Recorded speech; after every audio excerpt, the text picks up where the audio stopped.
for coming.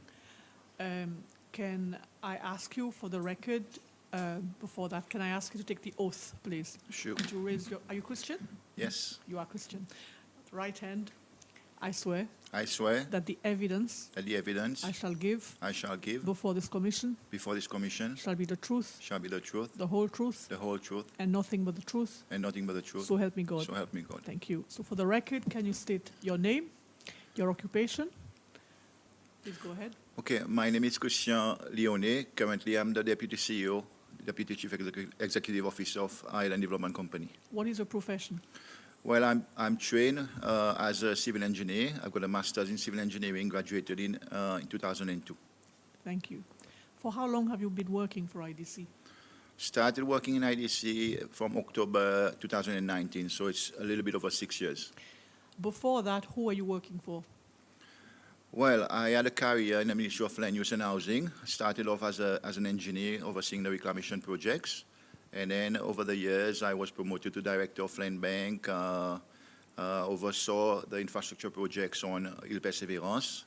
And then since 2007, I was the Principal Secretary for Housing. 2009, Land and Housing. And then 2012, I was appointed as a minister, which post I hold until 2016. Would I be correct to think that you are conversant and very familiar with spatial planning and all the planning regulations in Seychelles? Yes, I served for a period of time on the planning board, yes. And of course, by virtue of being in the ministry, dealing with such matters on a daily basis, yeah, I'm pretty conversant on the matters. Thank you. We have asked both the Planning Authority yesterday and the PS of the Department of Environment today to lay out the different processes and the different steps in obtaining planning authority for a large development. Were you able to follow any of that testimony? Today I followed a bit, yes. Yesterday, Okay. unfortunately, not.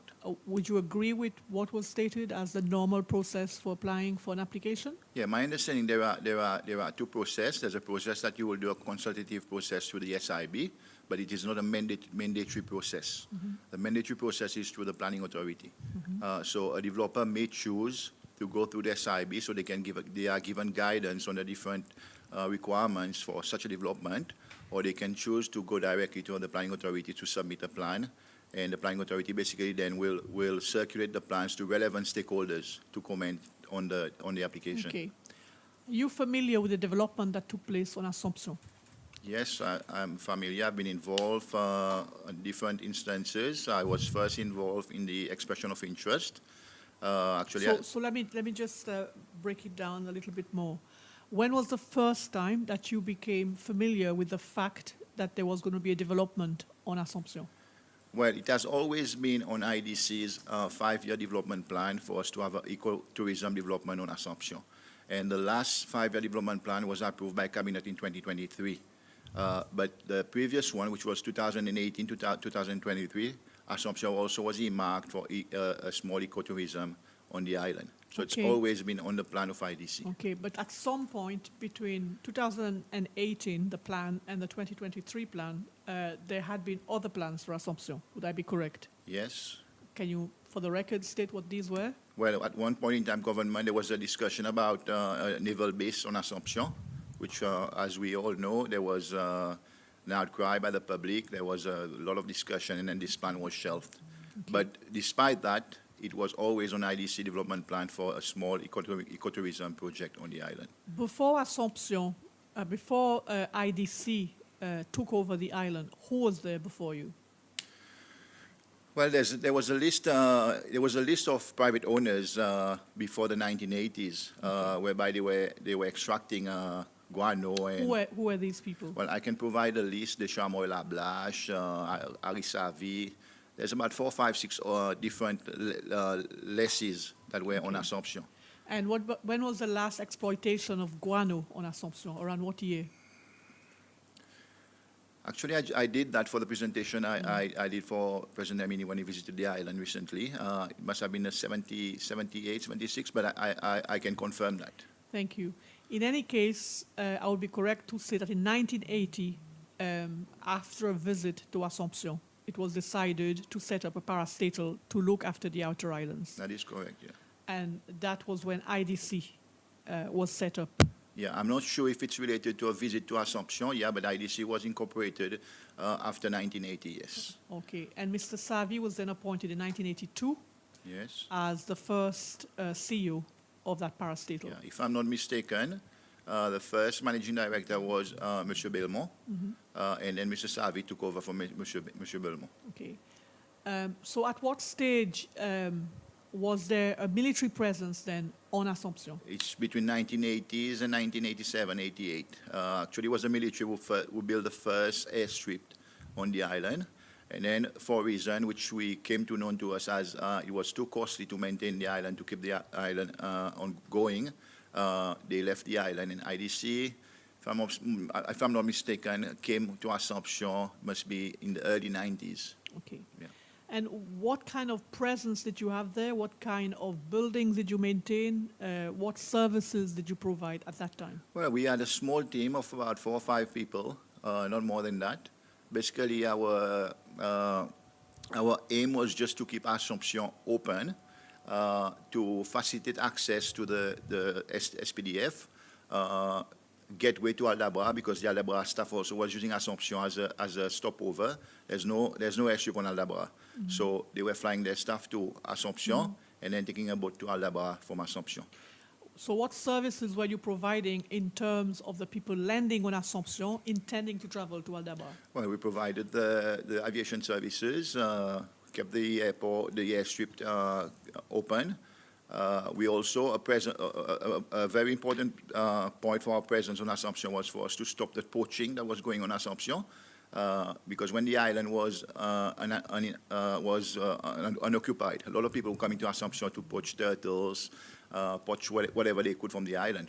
People not only from Mahe, but also from Madagascar, Comore. There was a lot of poaching activities. Okay, for those who don't know, Mr. Leone, by boat, how long does it take on a normal day to get from Mahe to Assumption? Depends which boat, but one of these construction barge in the calm season will take 4 days sailing from Mahe to Assumption. And the rough weather? About 5-6 days. Okay.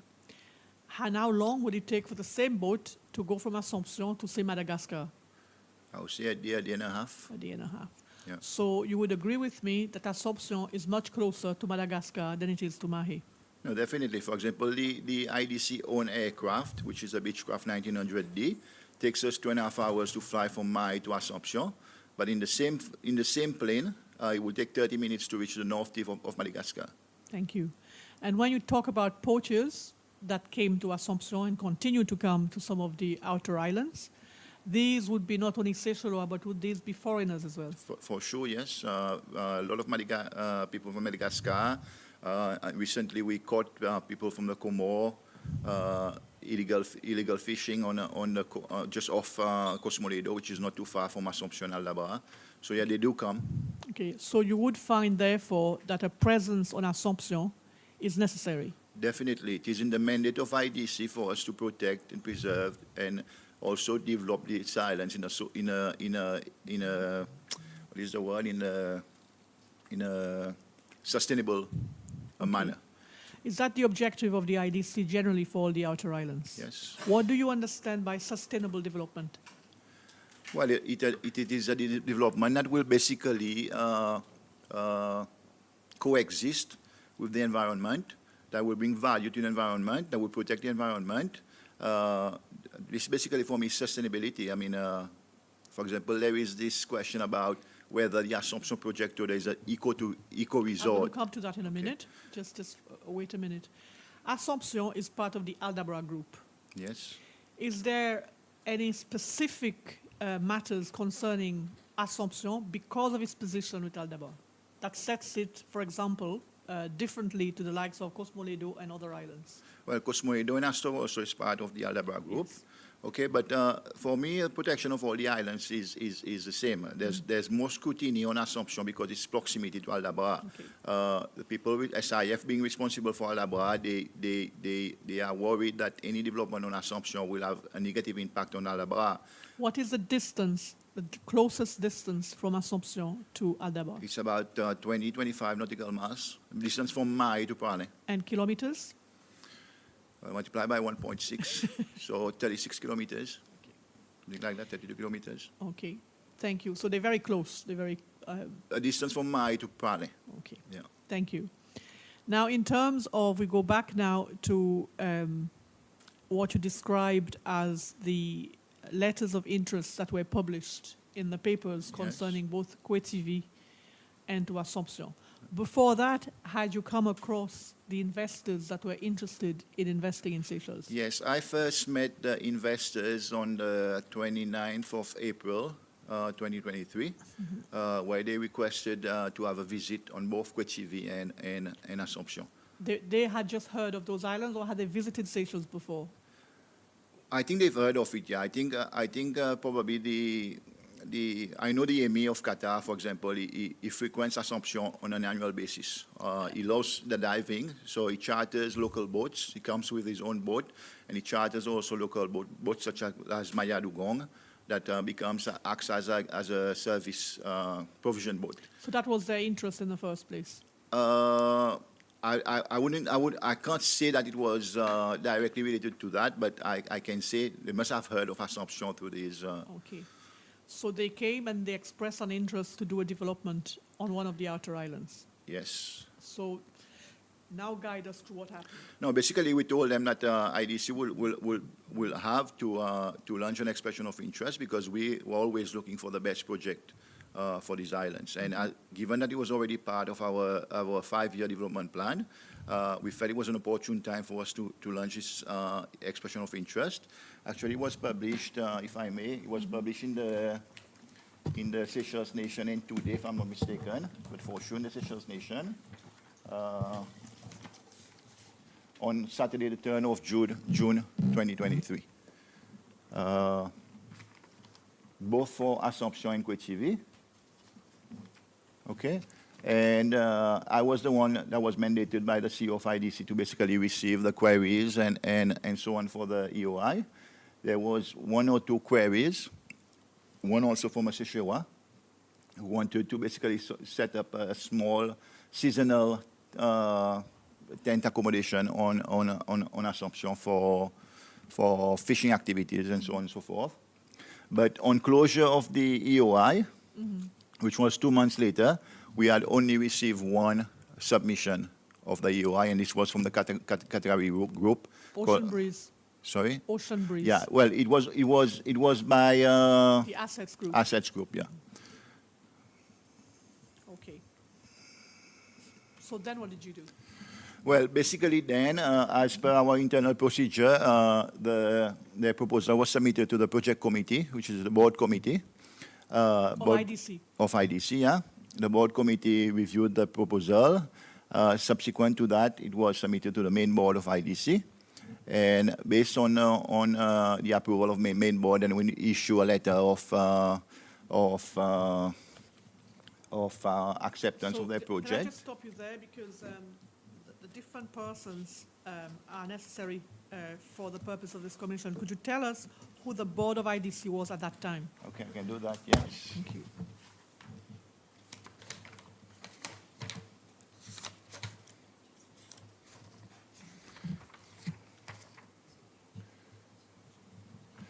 Okay, the project committee was the CEO himself was present, myself as deputy CEO, Mr. Lablache was a board member, Ms. Angélique Anta was a GM of GICC, Mr. Denis Matachiken was a board member, and Mr. Shirin Francis was following the meeting online.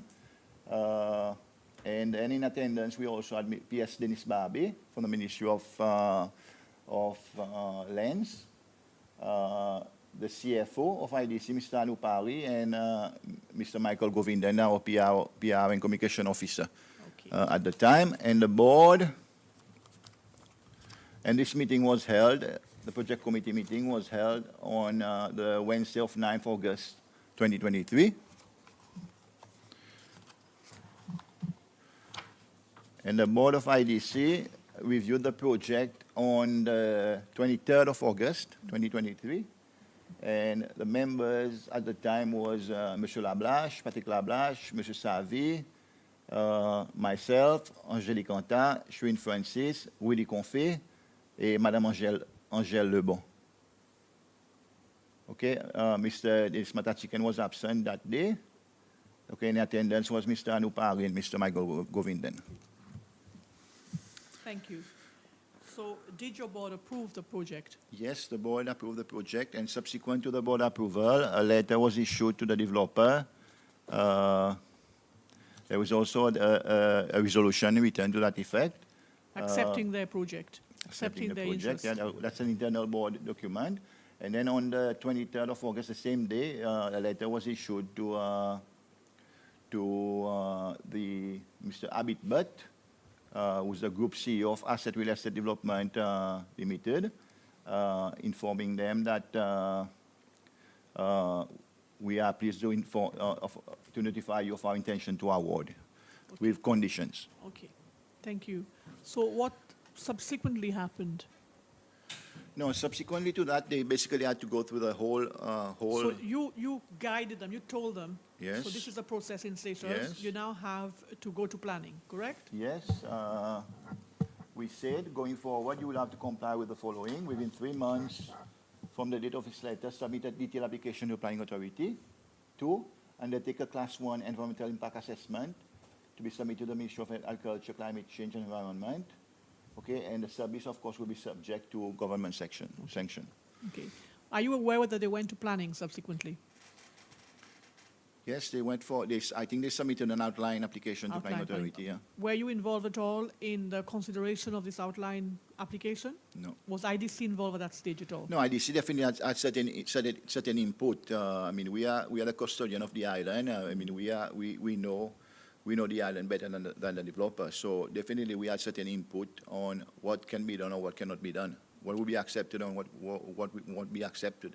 Okay. But at the outline planning stage, do you know whether there was anything raised, any concerns raised?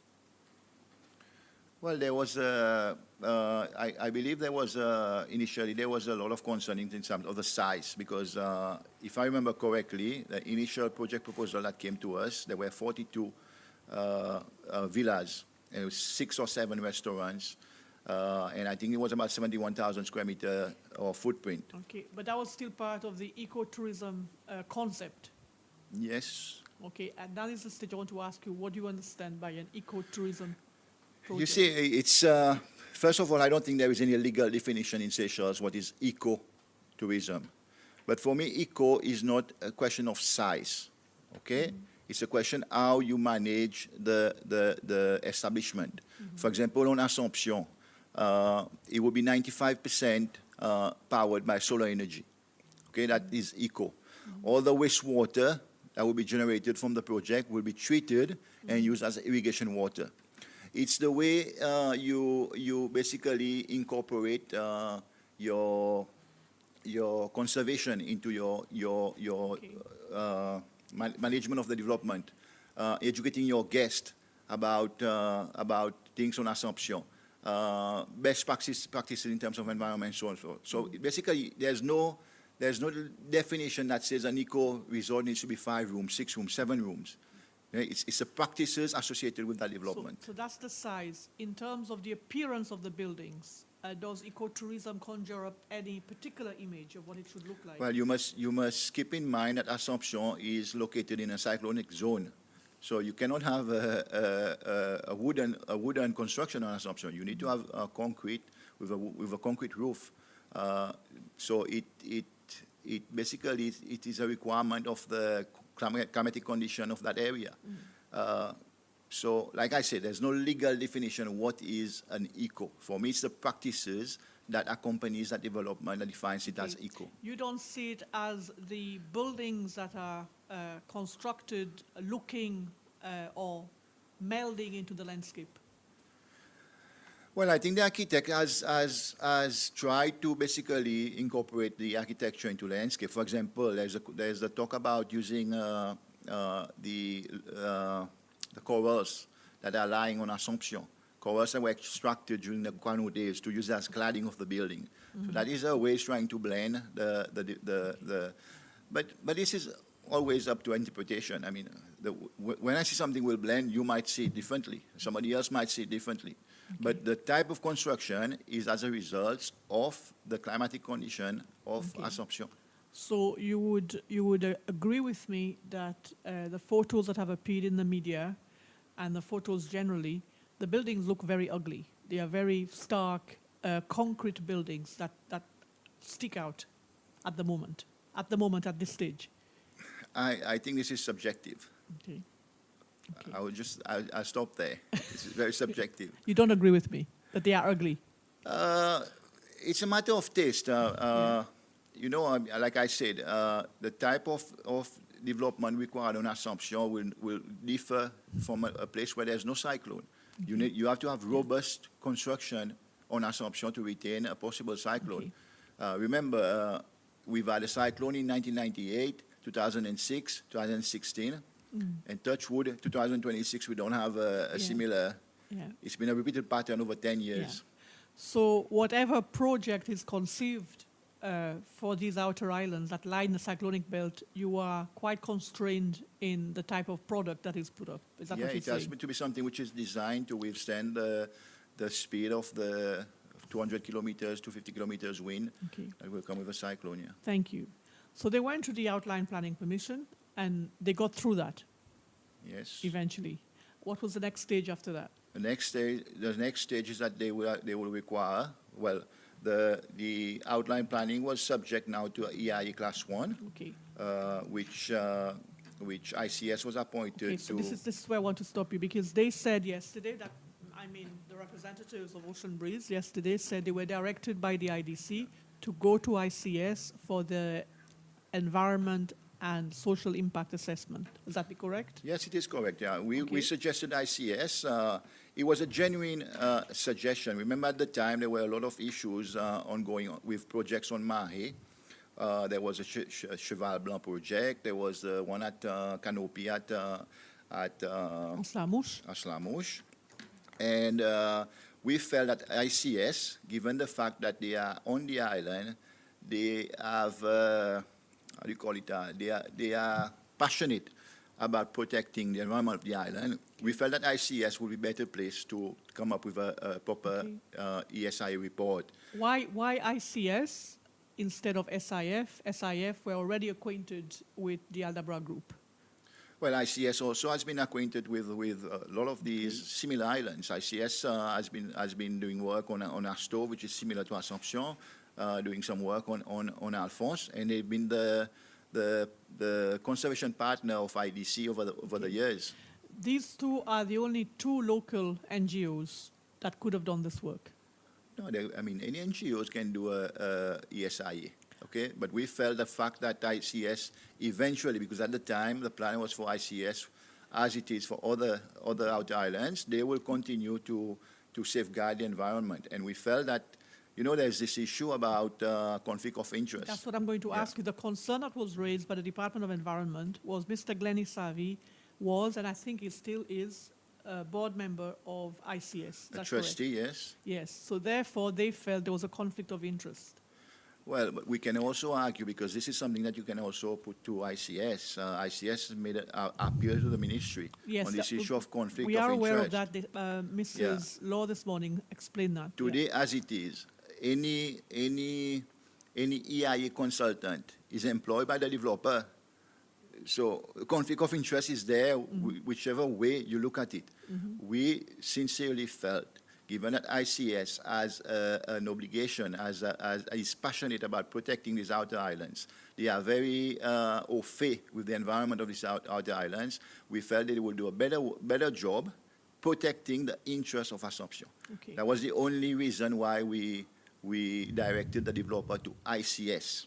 So they got that contract, and they carried out a scoping report. Yes. Were you present for the consultations for that scoping report? No, I did not attend the presentation, the consultation process, which I believe was done at Rochkaima. Yeah. Mr. Savi was the one that represented IDC during that consultation and process. there were also other stakeholders who gave their input on the scoping report. You are aware of that? Yes. Yeah. And the scoping report mentioned certain matters that had to be attended to. you know what these were, yes? Not on top of my head, no. Well, one of the main ones was that they talked about carrying out a biodiversity assessment, and they Yeah. said that the project could not go ahead unless that was done. Yes, Were you aware of that? I was aware of that thing. And how was that overcome? Because it is not mentioned in the EIA eventually. In the EIA Well, report. I must say that part of the biodiversity assessment was done. Actually, there was a very good vegetation mapping that was done by a guy called Bruno Santerre. Yes, they mentioned that. So yes, they and- referred to that in their report. Yes, and this is one of the best work done in terms of the flora. And he's also on the board of ICS. I cannot say for sure. Yes. Okay. Yeah, but Bruno Santerre was identified as, but even SIF complemented that report. The report was a very good piece of work done by Bruno Santerre. That was for the flora only. It was for the flora, yeah. But there was no assessment of the fauna. No, there was no assessment of the fauna. There was a request put forth by certain stakeholders and SIF that the project should be put on hold for a year to allow for complete biodiversity assessment. Okay. Okay. The developer and IDC at the time argued that this could be done in parallel with starting Yeah. of the project, and approval was granted on that basis. It's like That it would be done in parallel. And that was in the eventual report. yes, I presume so. Yeah.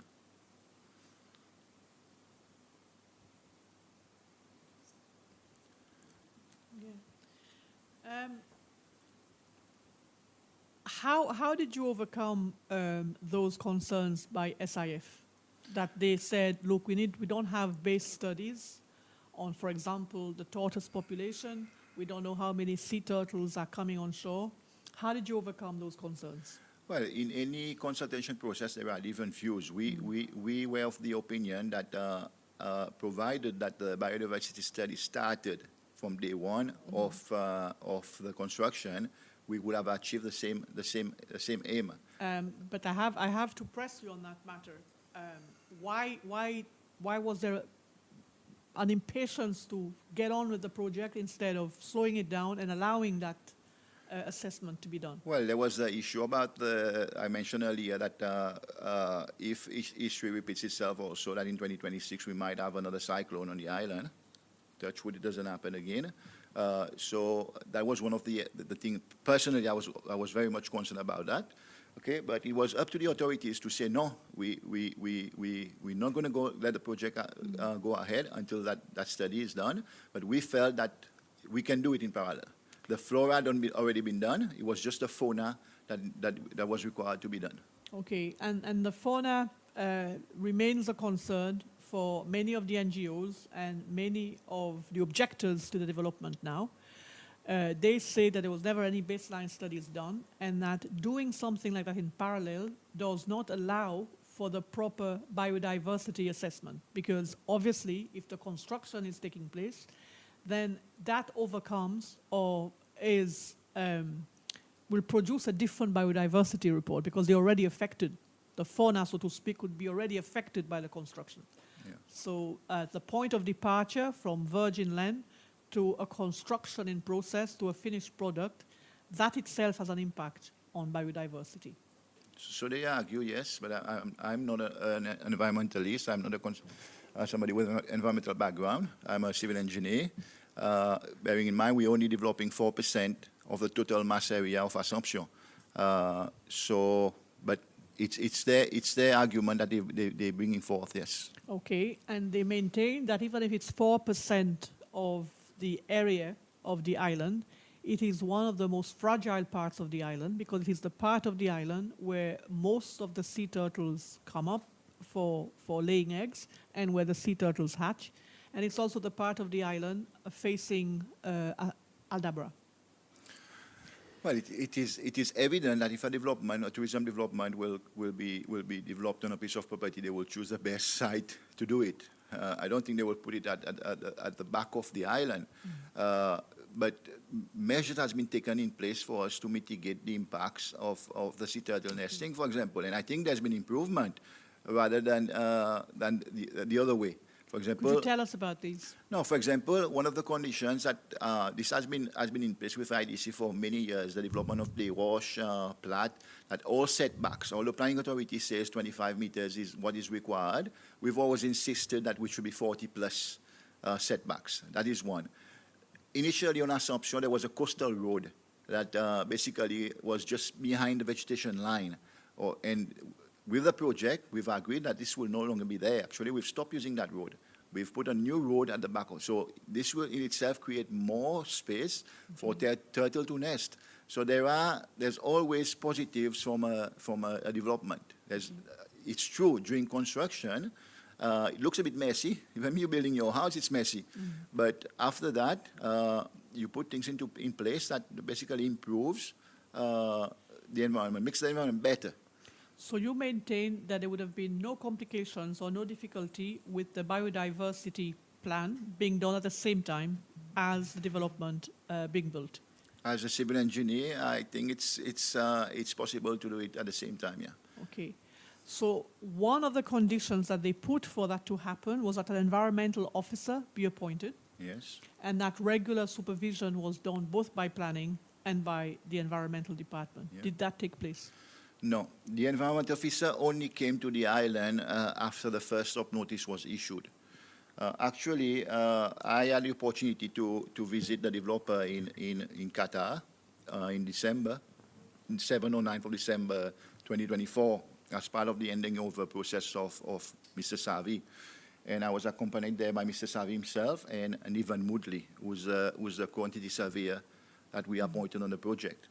Okay, and during that meeting, we did provide to the developer a proposal from ICS for them to basically have people on site to basically do what they call a conservation officer that would have also acted as an environmental officer. Do you know why those conditions were put in place? And even at that stage that you went for the first visit, the developer had still not complied with the appointment of the conservation officer? I cannot say. For me, it was just a lack of commitment for them to basically put in place these very important steps. Was that cost prohibitive? Well, we gave them a cost because we were clear from day one with the developer that all costs associated with biodiversity, biosecurity, any requirement with the environmental requirement needs to be borne by the developer. So we got ICS to basically build up a cost. Actually, I've got it with me now. That for them to have, I think they had proposed to have 3 people on site to do these works. To basically be the CEO, the ACO, and I think they also wanted a skipper. Yeah, the conservation officer, a senior conservation officer, to, maybe I'm reading the wrong document, I'm sorry, 1 second. Take your time.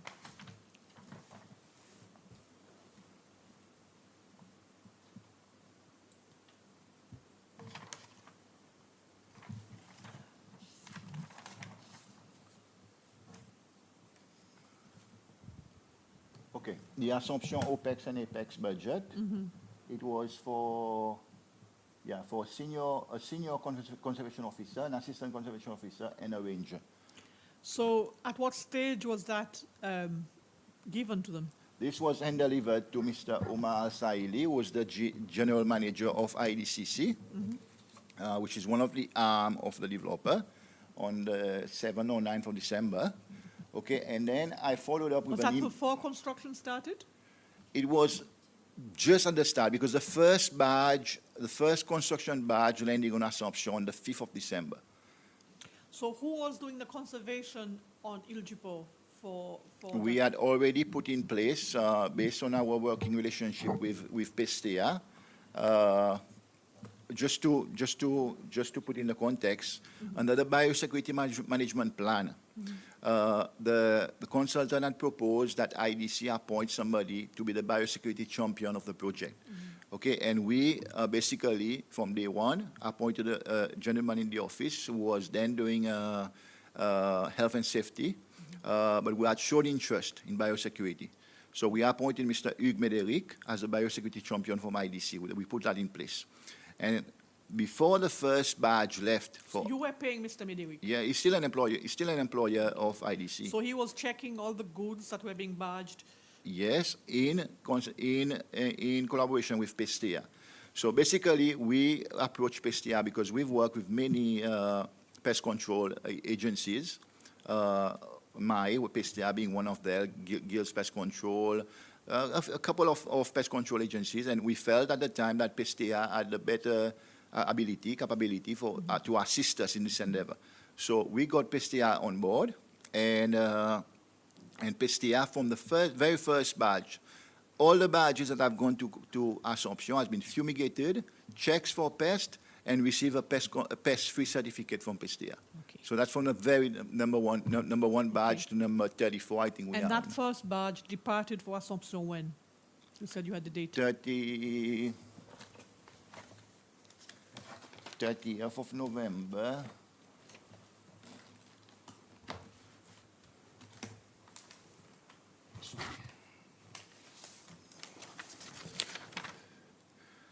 Left my on 30th of November. 2024. 2024, yeah. And at that stage, how many construction workers were already in situ on Assomption? I would say about 200, 300 maybe. I don't know. Was there somebody from Pestea also there for you? Yeah, at that stage? the first office of Pestea arrived a day or the same day that the first badge arrived on Assomption.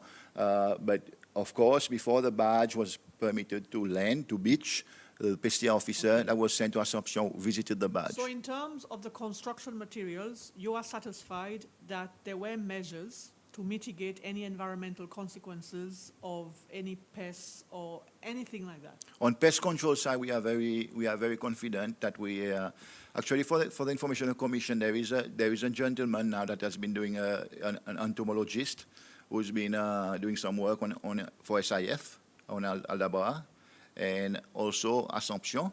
And from the initial report, it will appear that so far we have not introduced anything new. So it shows the measures we've put in place from day one has been satisfactory. Okay. So therefore, you were quite happy with that part of environmental mitigation. But at that stage still, there was no environmental officer appointed to do the biodiversity assessment or to do other environmental controls? No. Okay. So the only controls was on the materials coming in? Yes, there was very strict controls. But again, I would have to stress that if the developer had acted swiftly when we provided them with a cost from ICS, a lot of the issues we are having today will not be So they did mention yesterday that first quote was about $1 million something. No, it was $500,000. $500,000. Yes. I think they said 1.2 yesterday afternoon. It was about $500,000. We can provide the commission with the quotation. Eh? Yeah, no, they were just comparing it to the quote they were given by ICS and a new quote given by SIF. Yeah. Okay, but nobody was appointed. And up to the first notice, stop notice or prohibition notice, no environmental officer was appointed. No, like I mentioned earlier, on the 27th of January, I followed up with an email based on the submission we made to them in Qatar, a written email, which I can provide a copy to the Commission, reminding them there were two issues. There were, one, Pestea had basically started doing the work based on the close working relationship we had with them, and the contract was not yet signed, but they were doing the work. And two, the contract of ICS for them to have the conservation officer on the ground with the supporting party.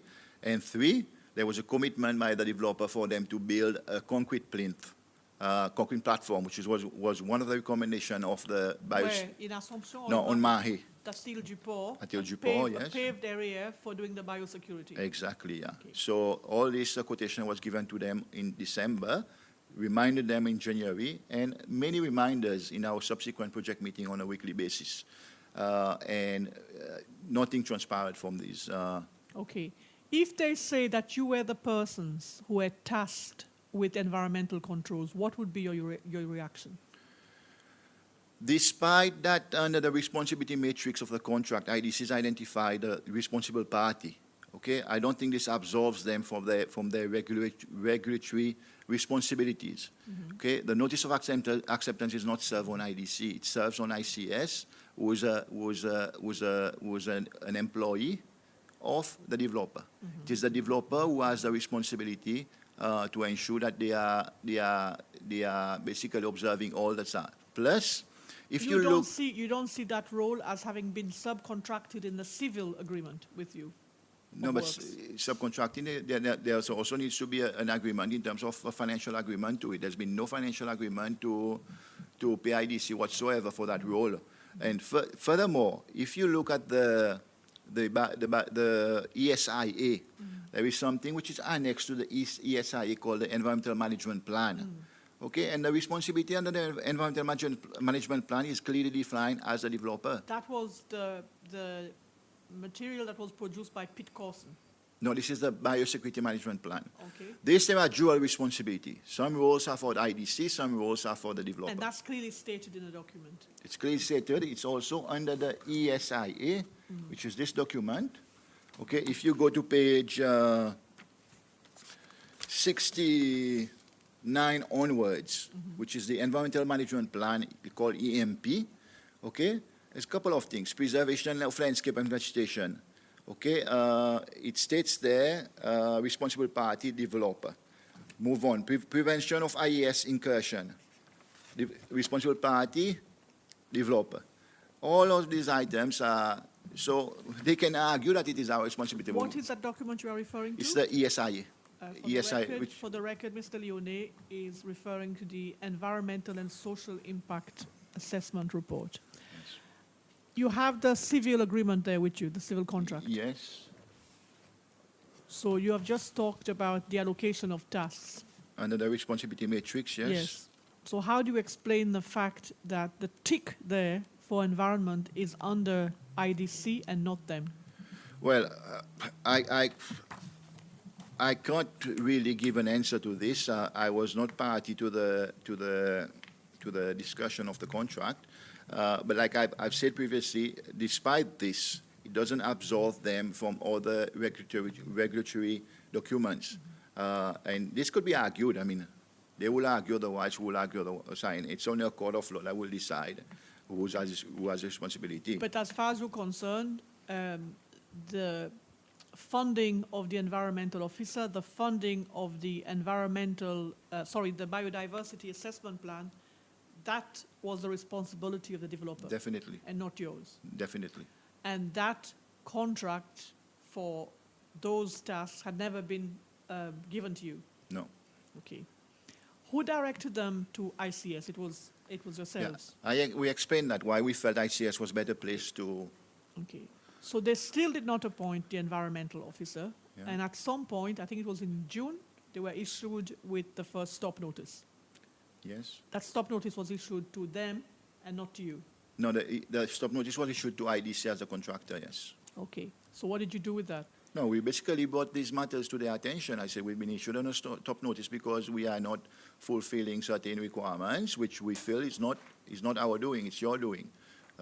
So this is when Mr. Omar Saili and Mr. Abitbert flew to Seychelles to meet with the authorities, which I was also party to that meeting. And when you say the authorities, could you please specify? Environment Planning Authority, the relevant development authorities, if I'm not mistaken, biosecurity people also were there, and so on and so forth. Normal authorities that are normally technical people that are dealing with the project on a daily basis. Okay. And the stop notice was then lifted? Stop notice, if I remember correctly, was lifted about 4 or 5 days later. Why? Because the environment wanted the Ministry of Environment wanted a commitment from the developer that they basically appoint somebody as the environmental officer. And I think the developer wrote a letter to them saying that they are appointing SIF as an organization to represent them on environmental matters. So hold on, we have to back up a little bit. If you go back to what we call the NOA, the Notice of Acceptance. Yes. All right? There are issues that have been raised, and in fact, we've received information that there were difficulties in issuing that NOA. Okay? The Department of the Environment did not feel that an NOA should be given, a Notice of Acceptance should be given at the planning stage, because they did not feel that the developer had met the requirements that environment had set out. You were aware of that? I'm aware that there was there were difficulties in issuing. No, I'm not privy to that information. No. There are also information that we have received that it was interference by the executive, by President Weaver Ramkalawan at that time, following which the NOA was given. I cannot comment on that. Okay, that there was a visit effected to Assomption Island by President Weaver Ramkalawan, together with other persons, after which there was a meeting, and then Minister Joubert granted the NOA, despite the resistance of the environmental departmental staff. Well, I can confirm that President Ramkalawan has visited Assumption on many occasions. How many times? I would say at least three or four times. Why? Well, I guess he was very interested in the project. And Why? I don't know. As a head of state, it's his prerogative to decide which projects he visits or not. Did he go to Platte I think it's been to Platte, yes. when it was being developed? I'm not sure. No, I want to know from you, did he go there as the patron of SIF, or did he go there as head of state? I don't know in what capacity. I presume he wears both hats, so At the same time? at the same time, yeah. Did you accompany him on any of those visits? On one of the visits, I was present, yes. Could you give us the dates of the visits, please? Yeah. This morning, I was listening to the CEO, so I thought this question would come up. 1 second. Okay, he visited Assomption on the 25th of August 2024, 1st of June 2025, and the 15th of June 2025. The notice of acceptance was given when? It was given.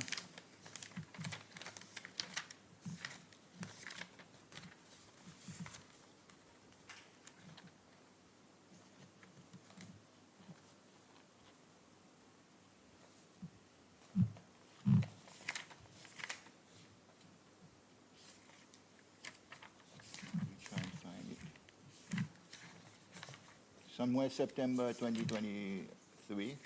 The 29th of August, the notice of acceptance was issued. Would I be correct? 29th of August. I've got this document with me. I just need to.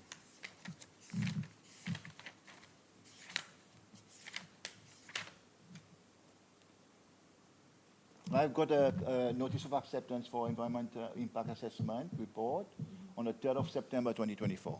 Yes, but before that, the notice of acceptance was given on the 29th of August 2024. I don't have this document. I've got the letter returned to That Mr. was Norman given Weber. to us by the Department of Environment, and you are now saying that indeed the President did visit Assomption on the 25th of August. That's information I got from my aviation team, yes, correct? Yes.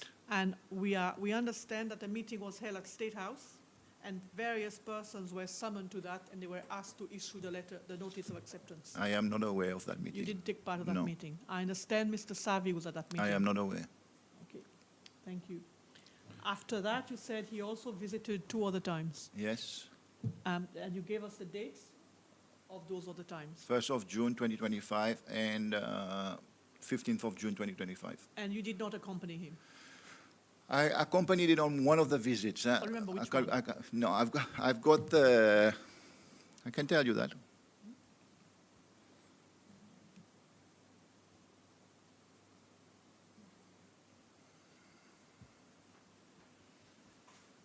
I accompanied it.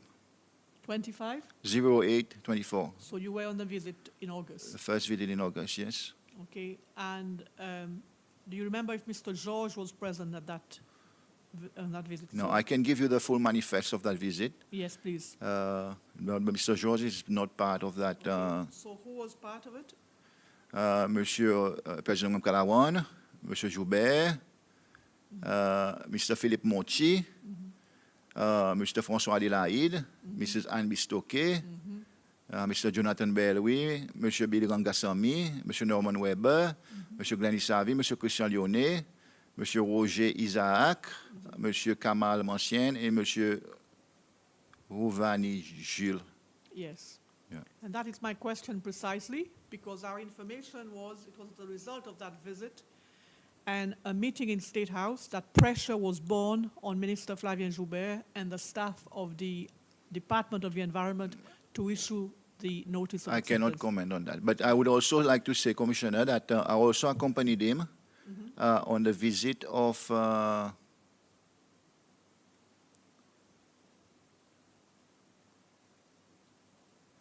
no, this this visit of the first was a board visit of IDC. I don't see his name on the manifest. This is basically the board, which Mr. Bonham and myself accompanied the board of IDC. I will confirm. I apologize. It was information I got from the. Okay. So I cannot confirm he went there on the first, but I can confirm he was there on the 15th/06. But you weren't with him then? 15/06. No, there was Mr. Ramkalawan, First Lady Ramkalawan, Minister Vidot, Mr. Aligon, CEO of IDC, Mr. Bonlam, Mr. Jitesh Shah, Jonathan Belwi, Najin Jack, Miss Najin Jack, Edme Durup, Bernard Georges was present, François Confiance, Barry Firmino, and Rouvani Jules. So I retract. I don't think he was there on the first, but that was information I got. Can you make available those manifests Yeah, sure, to no us? problem. Do you have any idea why those persons would be involved in visiting Assomption, especially members of the National Assembly, at the time when environmental concerns were being raised and the development basically was being questioned? I don't know the rationale why I invited these members of the Assembly to the Okay. visit. You weren't part of the organizing committee for. No. for Well, the we only visit, eh? organize flights. We basically tell the Office of President we can accommodate so many people based on the payload of the aircraft, and they decide on the PAX list. Okay, but I think I have to say to you that I am concerned about the fact that the stop notice was issued and it was lifted very swiftly 4 or 5 days later, but the issues that were raised that caused the notice to go out in the first place were still not resolved. The environmental officer was still not appointed. Am I correct? It was, I believe before they lift the stop notice, there was a letter written by the developer appointing SIF as an organization to be the environmental officer, but there was no specific person. And if I recall correctly, SIF managed to get somebody in-house, a gentleman by the name of Giulio, I can't remember his name now, that they requested this gentleman to basically go in to step in those shoes. But that was quite a time after the stop notice was issued. We can check the dates when he was. Yes, this morning the environmental department, Mrs. Law said to us that it took a while for that environmental officer to go up, and he only lasted 2 weeks. That is correct, yeah. He came back. Yeah, you know, it's. I was very surprised with him because he had also spent a lot of time on Aldabra, if I'm not mistaken. He's been with SIF for many years, and I was surprised that he could not basically adapt to the Assumption environment. But it's his personal choice finally, and he decided to come down. And nobody replaced him. No, they could not replace him immediately because they were still in the interview process, and it took them a while before they could interview a couple of people to fill that So role. let's back up a little bit now. You told me that ICS had done the EIA. Yes. So I would have expected somebody from ICS to do the biodiversity assessment, to appoint the officer. But in a State of the Nation address by the President himself announced that it was SIF who would now take over that role. You're aware of that? Yes, I'm aware, he made that statement, yeah. Do you know the reason for it? Was there consultation with IDC? Zero consultation. Was there consultation with ICS to say, look, we're not giving this No. to you anymore, we're giving it to SIF? No, I believe ICS, because I work very closely with ICS. Actually, I chair one of the island foundations. I chair actually the Aldabra Group Foundation, which incorporated Assomption, Cosmoledo, and Astove, the three managed island in the IDC managed island in the Aldabra Group. And none of us at ICS or IDC were aware that this decision was being taken. Because you had quoted, ICS had quoted, ICS provided a quote, yeah. and negotiations were still ongoing at that stage. No, I don't think the developer actually even negotiated with ICS. That's why I'm saying, and I'm a bit upset by this, because they did not take this seriously, in my humble opinion. Okay. They sat on it, did nothing. Remember, we gave them in December, okay? And President Kamkalawan only announced this in somewhere in mid, I can't remember when it was a SONA, okay? But he announced it somewhere in February. Yes, so that's normally in February. So from December to February, there's been a void. Okay, despite us pushing, you need to sort out this agreement with ICS. You need to get people on the ground. They did not move to get people on the ground. So for me, they were not taking it seriously. Yeah. I'm asking you these questions because for us it's a little strange that ICS was supposed to be doing the work, and then the executive stepped in and said this is going to be passed to SIF.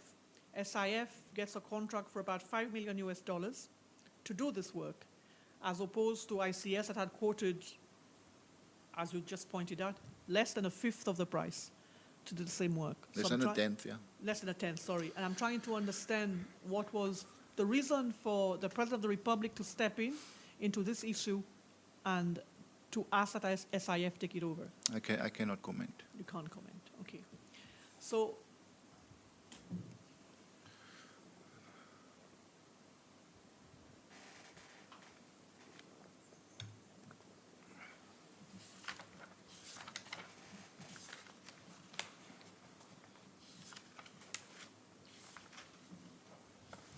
despite the fact that no environmental officer was in situ at the time, Ocean Breeze was pushing ahead with the construction. Yes. All right? So was that push just from Ocean Breeze itself, or was the push from a different source? No, Ocean Breeze, I mean, like I mentioned previously, we have a weekly meeting, and we can share records of these meetings with the Commission.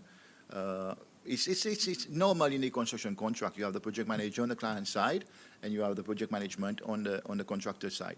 So on a daily basis, they were pushing us, telling us there's not enough people on the ground, there's open front, we can move faster, and so on and so forth. So they were anxious to push on with the construction, despite the fact that a stop notice had been issued. They had been told that they had to remedy the breaches. According to you, they then No, we did not work during the stop notice. I know that. I mean, subsequent to it. Yeah. There was still no environmental office on the ground, Yeah. especially after the first one left. But they pushed ahead. Yeah. I think in their mind, the responsibilities for the environment was on SIF now. So Okay. it was basically SIF that That's what I wanted to understand. So they said that as well yesterday. That wasn't their concern. They had to remove, if anybody had to be concerned about it, had to be IDC because they were the contractors on the ground. They couldn't do anything about it. No, I think the problem started from day one when they failed to act on the quotation that ICS proposed to them to have people on the ground. Like I mentioned earlier, if we had people from ICS on the ground from day one, today it's been a year already since December 2024. The biodiversity assessment will have been completed. We will have had some good data from the conservation officer on the ground on the number of nesting sea turtles, you name it. They failed to act, and for me, the blame is on them. Okay. It's on nobody else. They have to take their responsibility. They did not see this as an important, I must say, I firmly believe, and this is Christian Leone speaking, I firmly believe that they did not see this as an important element of the project, which is very sad. Okay. And Mr. Leone, then there was a second stop notice issued. Yes. who was that stop notice issued to? Well, the prohibition notice was issued to the developer, and the stop notice was issued to IDC as a contractor. Okay. So what happened? No, we stopped from the day we received the stop notice. We basically stopped all works. Okay. At that stage, how many workers were on Assomption? At that stage, I will tell you the figures.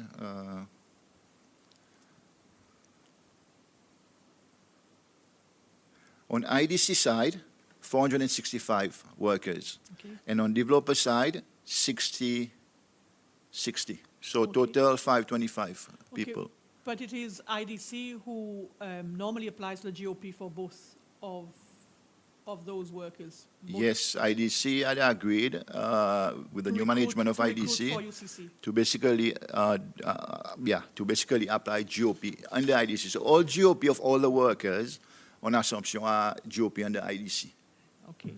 And now, at the present, as we speak today, how many workers are still on Assumption? As we speak today, we have 384 on IDC So that's, side, 384. yes, and 60 on the developer So side. they're still there. They're still there. We've basically, since we've issued the stop notice, not having clarity on how long the stop notice will last, we've started pulling some workers to Mahi to basically some of the projects we have to Okay. minimize the cost. Actually, while you're on this point, can I just ask you, in terms of IDC, who normally does the construction on the outer islands, and GICC, who does the work on Mahi, is there a mix sometimes between GICC and IDC? I wouldn't say it doesn't happen. It can happen, Yeah. but I think the reason why GICC was created was because IDC does benefit from certain, at the time, certain exemptions for operating on the outer island by virtue that it is far and so on and so forth. So when government requested IDC to come and give a helping hand on Mahi with the construction industry, it was recommended that we have a separate entity that basically perform or on a level playing field, basically, with other contractors. So we are not accused tomorrow that we're getting preferential treatment with other contractors. So that is the reason why GICC came into force. But today, there's no such incentives per se. And so GICC is there because it's a reputable company. People know GICC on Mahi.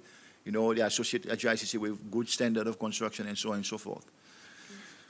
And in terms of the workers that have come back to Mahi, they are now working for GICC. Yeah.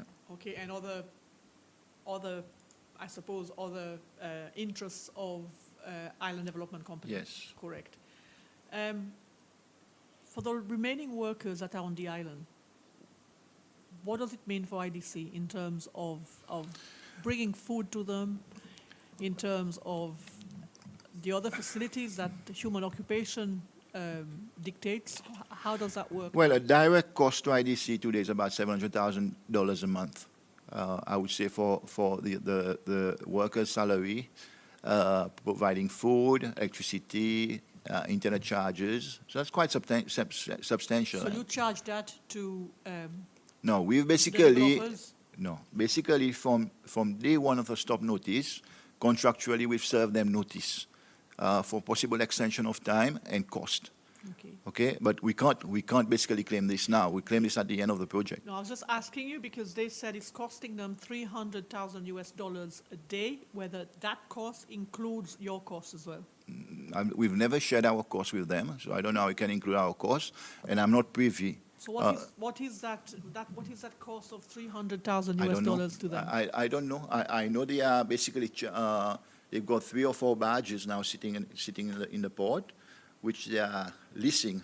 3 of these barges basically belongs to them, but a different company. UCC is leasing it from Elegancia Marine, which is a company for the Qataris, for the same developer. So, and then there's a big barge, a 5,000-6,000 ton barge that has never been to Assumption yet. They are still negotiating with the flag state captain for the release of the vessel. This day, I think they are leasing it from a third party. So I presume some of the costs must be related to these barges, but I think you need to ask them what are the 300. What The breakdown. Yeah, breakdown. Yeah. Thank you. Can I ask you now, at this point in time, in view of the fact, I believe the developers said yesterday that they think it's 50% completed the works. Mr. Borlam this morning said it was about 30%. What do you think the completion stage is at present for those developments on Assomption? Financially, we are at about 20.83%. So Okay. if you look at the amount of money claimed under the project, okay, we are at 20 point, I'll give you the exact figures. Sorry, monetary progress, 21.42%. Okay, this includes the PNG, which is the preliminaries and generals. Okay. Okay, these are overheads, your cost of food, and so on and so forth. So 21.42%. But work progress, from what I got from my contract manager, he reckons we are 10.82% only. Okay. According to the developers, Seychelles' reputation is tainted and tourism will be impacted. What are your views? I don't think Seychelles' reputation is tainted because clearly the stop notice is as a result of them not basically adhering to the condition of the approval. That is my personal point of view. If they had appointed the environmental officer, they had done the biodiversity assessment from day one, as they had promised.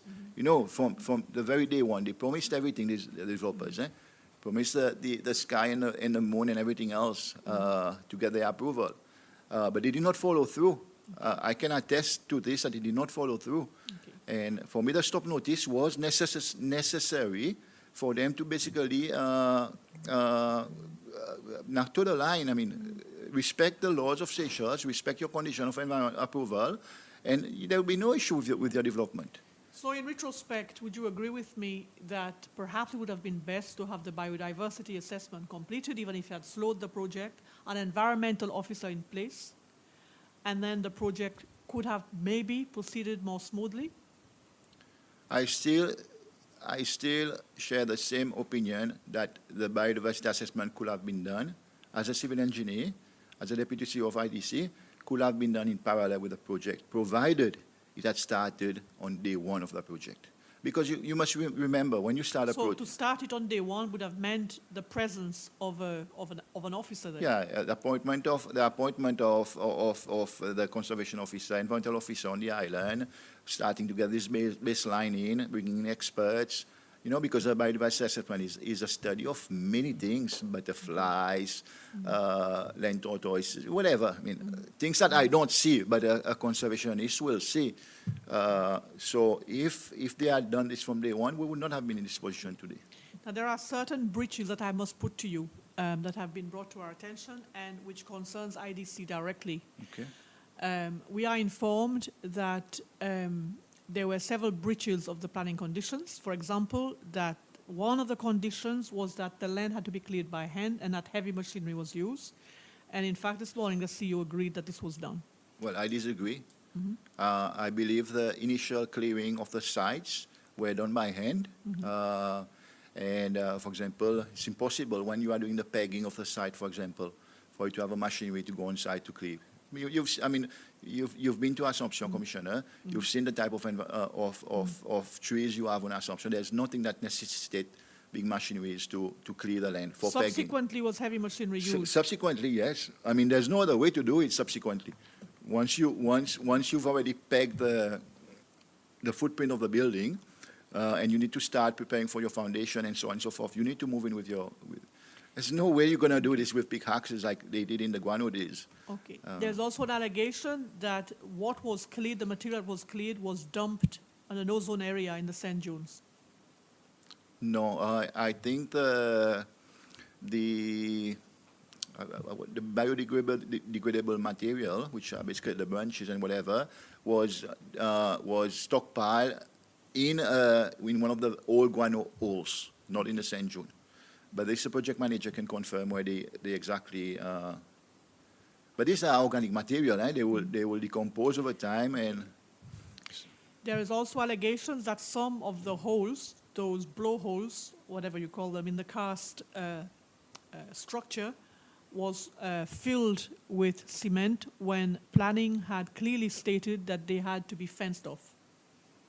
There's been no feeling of any a blowhole on Assumption. A blowhole is basically where you have a natural formation and you have the sea coming in, so it creates like a how can I say that? Vertical, whatever you want to call it. What has been filled on Assumption are the old guano holes, okay? That basically became a hole because guano were extracted from those holes, and they are within the footprint or close proximity of the footprint of the development. Obviously, you cannot put a building on a cave. Okay, the cave needs to be structurally reinforced. So there was a method that was designed by the engineers on the project for us to fill it with sand and have a concrete capping on areas where there's construction. But there's 1,000 holes on Assumption, and very few blowholes. Blowholes are by the seashore, the shore. So definitely we did not reclaim or backfill any blowholes, but holes that we considered guano holes that are within the vicinity of the physical buildings, nothing else. Okay. Just bear with me for a minute.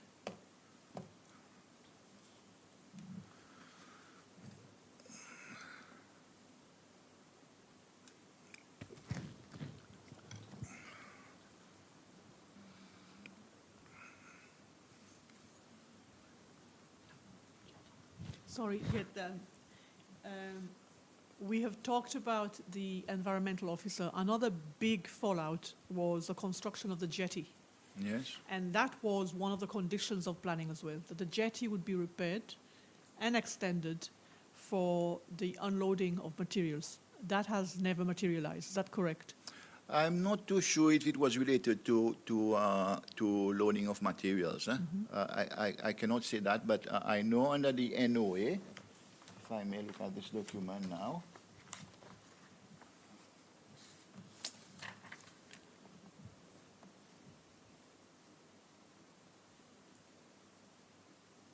What other reason would the jetty have been constructed for? Well, eventually for the running of the hotel, for boats to be given a proper mooring and so on and so forth. But we felt, because it's a constraint to unload material on Assumption.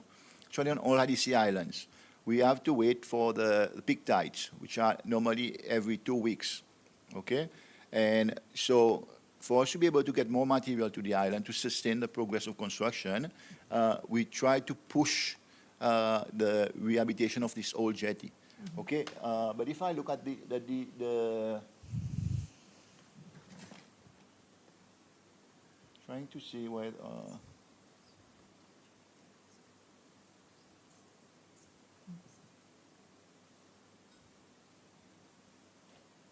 trying to see where they speak about the jetty. It could be in the EIA as well.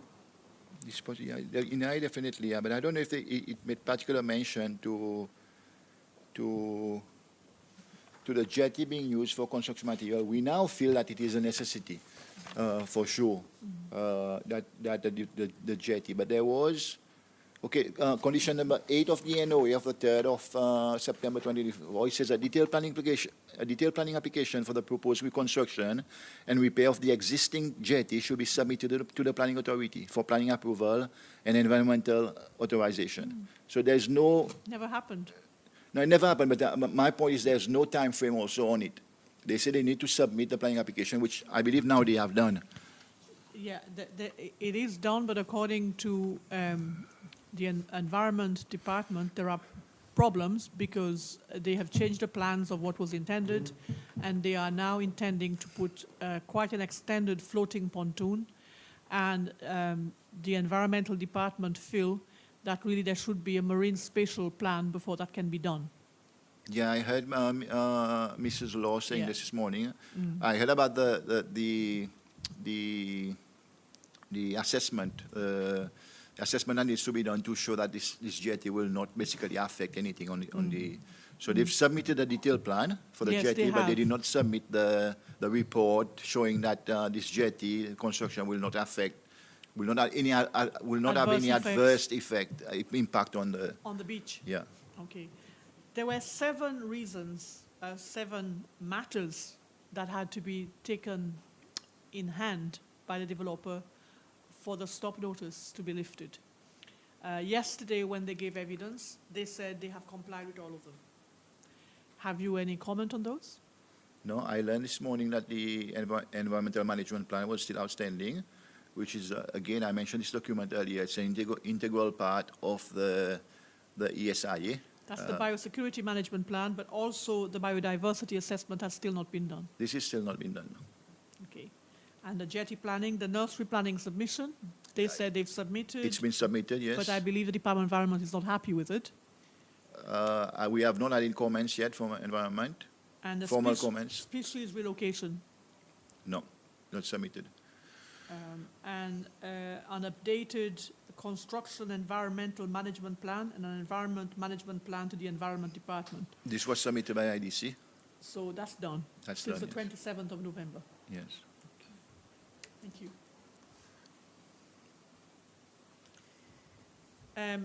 I now have to ask you some very direct questions.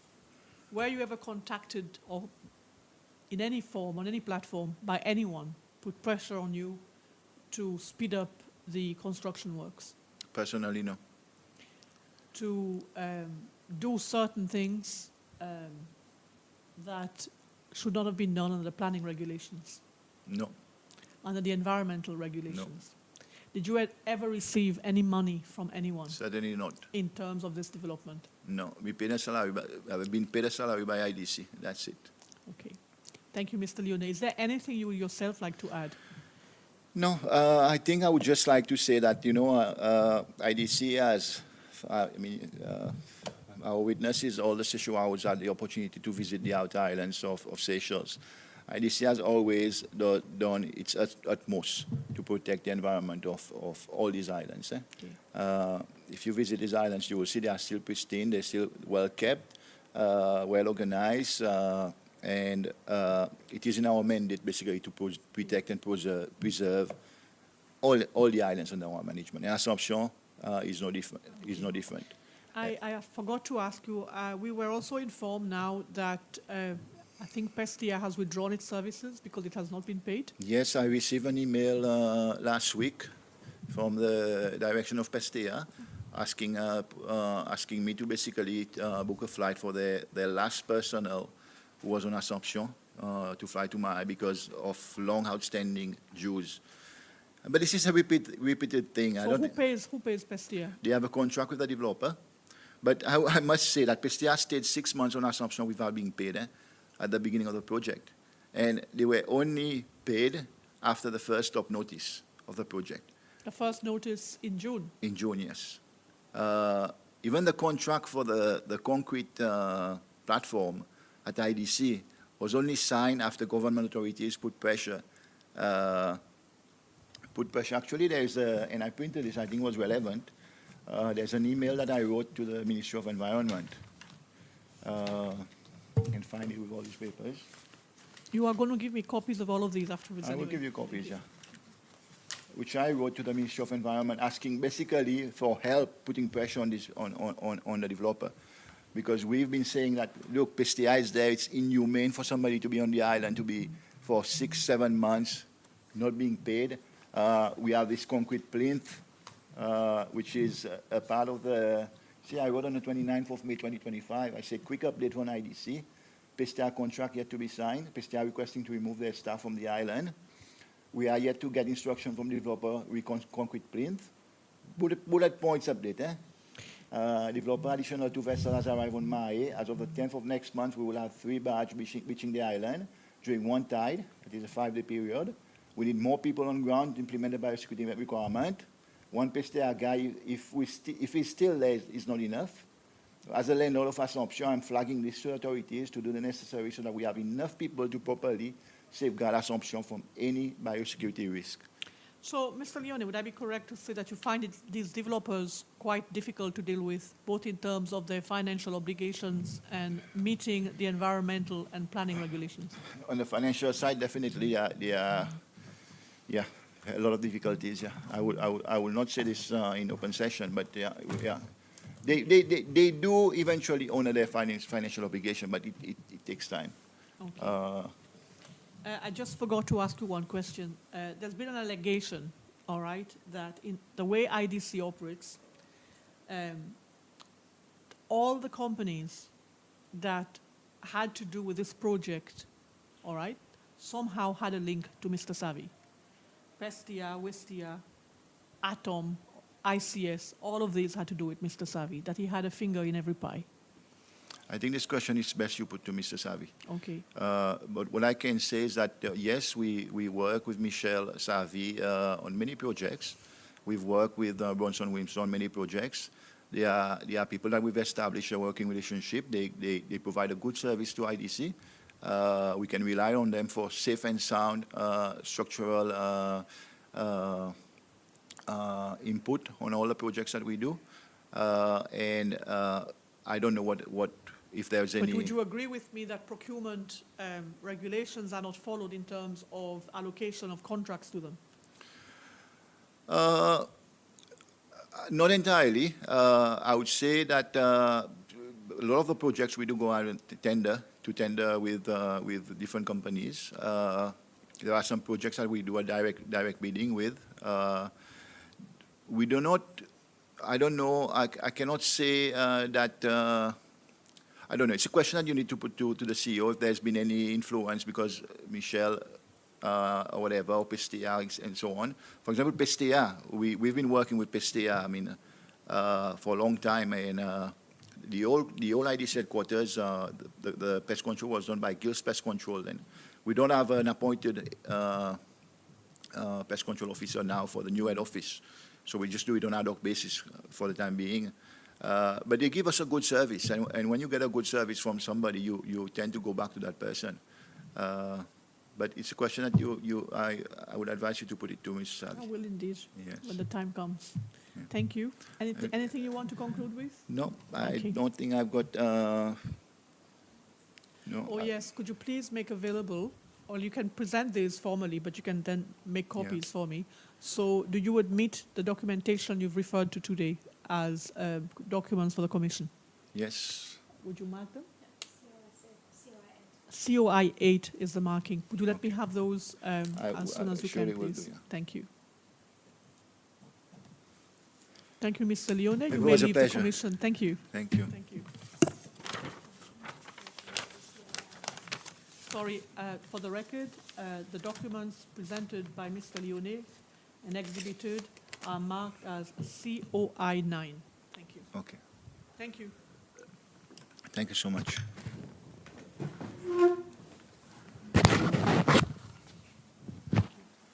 Thank you. Okay, thank you. For the people who are listening online, it's going to take us 5 minutes to set up our transcription services for the next witness. So bear with us for 5 minutes. So for those following on the Teams link, there's going to be a new link for the next witness. And that is online on the AssomptionInquiry.com website. Thank you. For those obviously following on SBC, it makes no difference.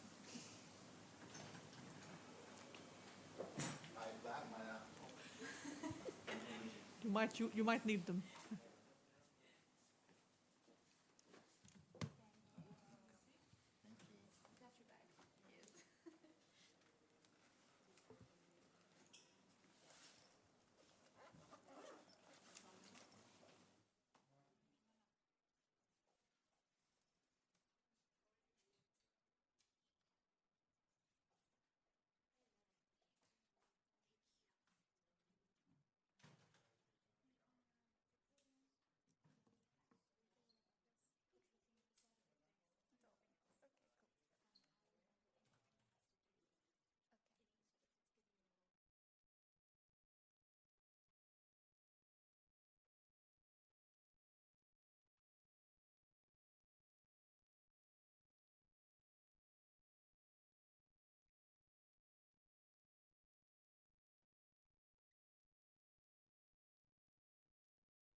Thank you. For the record, we are now starting with the next witness, Miss Victoria Dutil. Good afternoon, Good Ms. afternoon. Dutil. We welcome you to the Commission. Thank you for coming. May I ask you what religion you are? if I'm any? Christian. You are Christian. Would you like to take the oath for us? Yes, Could please. you raise the right hand and repeat after me?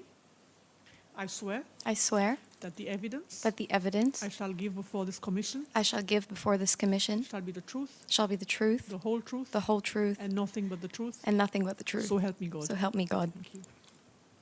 So, Ms. Dutil, could you tell us who you are? What Yeah. is your name? What is your occupation? Members of the commission, members of the public, and members of the press, thank you. Good afternoon. My name is Victoria Dutil. I'm a Seychelles citizen. I grew up in Belazar, and my background is in biomedical science and marine biology. And right now, I am a full-time campaigner for Friends of Aldabra. Thank you. Could you tell the Commission when you first became involved in the group for Aldabra? Yeah. So I came back to Mahe last year in 2024, in August of 2024. And I was working on a coral restoration program when I found out about the hotel development in September of 2024, if I'm not mistaken. I grew up dreaming of Aldabra, I think, like a lot of Seychelles. Grew up intrinsically aware that there was a very strong chance that I would never get to see it and that I would never get to go there, but knowing how valuable it was to the Seychelles and to the world. I spoke to people in my community, spoke to scientists, conservationists that I was working with, and in the broader local community. And I was met with this deep sense of concern, but also a big sense of helplessness. And that people felt like it was a done deal and there was nothing much that could be done at this stage. So I started emailing every organization that I could think of. I sent out hundreds of emails over months and months and months. And one of the organizations that did get back to me was an organization of young advocates, conservationists, scientists who had heard about this hotel development as well and were advocating for the protection of Assomption and Aldabra internationally. Before we get to the group that you are now with, Yes. did you at any stage engage with either the Department of Environment in Seychelles, the Department of Planning? Did you engage with any of these people? I would have to go back through all the emails that I have sent. I do believe I reached out to institutions like governmental institutions, but off the top of my head right now, I can't say which one. I would just like to say that this is all new to me, and I came out like as just a scientist, and I had no idea what the procedures were and how things were So you being did not done. know the different agencies involved I didn't. in the I planning did- process for yeah. a project on an outer island? Exactly. So I had no idea, but I can submit all of the emails that I sent back then. And No, I'm just asking, as a matter of interest, first of all, for the Commission, did you try locally to raise interest, to question absolutely. matters, and to ask that the concerns of yourself and other citizens be taken into account? absolutely, at least in terms of raising awareness and asking questions within the local community of NGOs and scientists and conservationists. I don't know if I went as far as reaching out to government at that Okay. point in time. What kind of response were you getting generally? From people locally, a lot of concern, I want to say. A lot of these concerns are highlighted in the scoping forms that have been submitted as part of the scoping meeting for the ESIA. But a lot of helplessness and a lot of, well, it's a done deal, things are already moving forward, there's nothing we can do at this point in time. So at that point, then you joined a group. At this point, I engaged with as many organizations as possible and met a bunch of advocates who were already advocating, and then together we created Friends of Aldabra. So this was a new organization that was created Yes, from Well- different persons who were interested in what was happening. yes. So organization maybe isn't the word, an advocacy campaign. It's a lobby and advocacy group.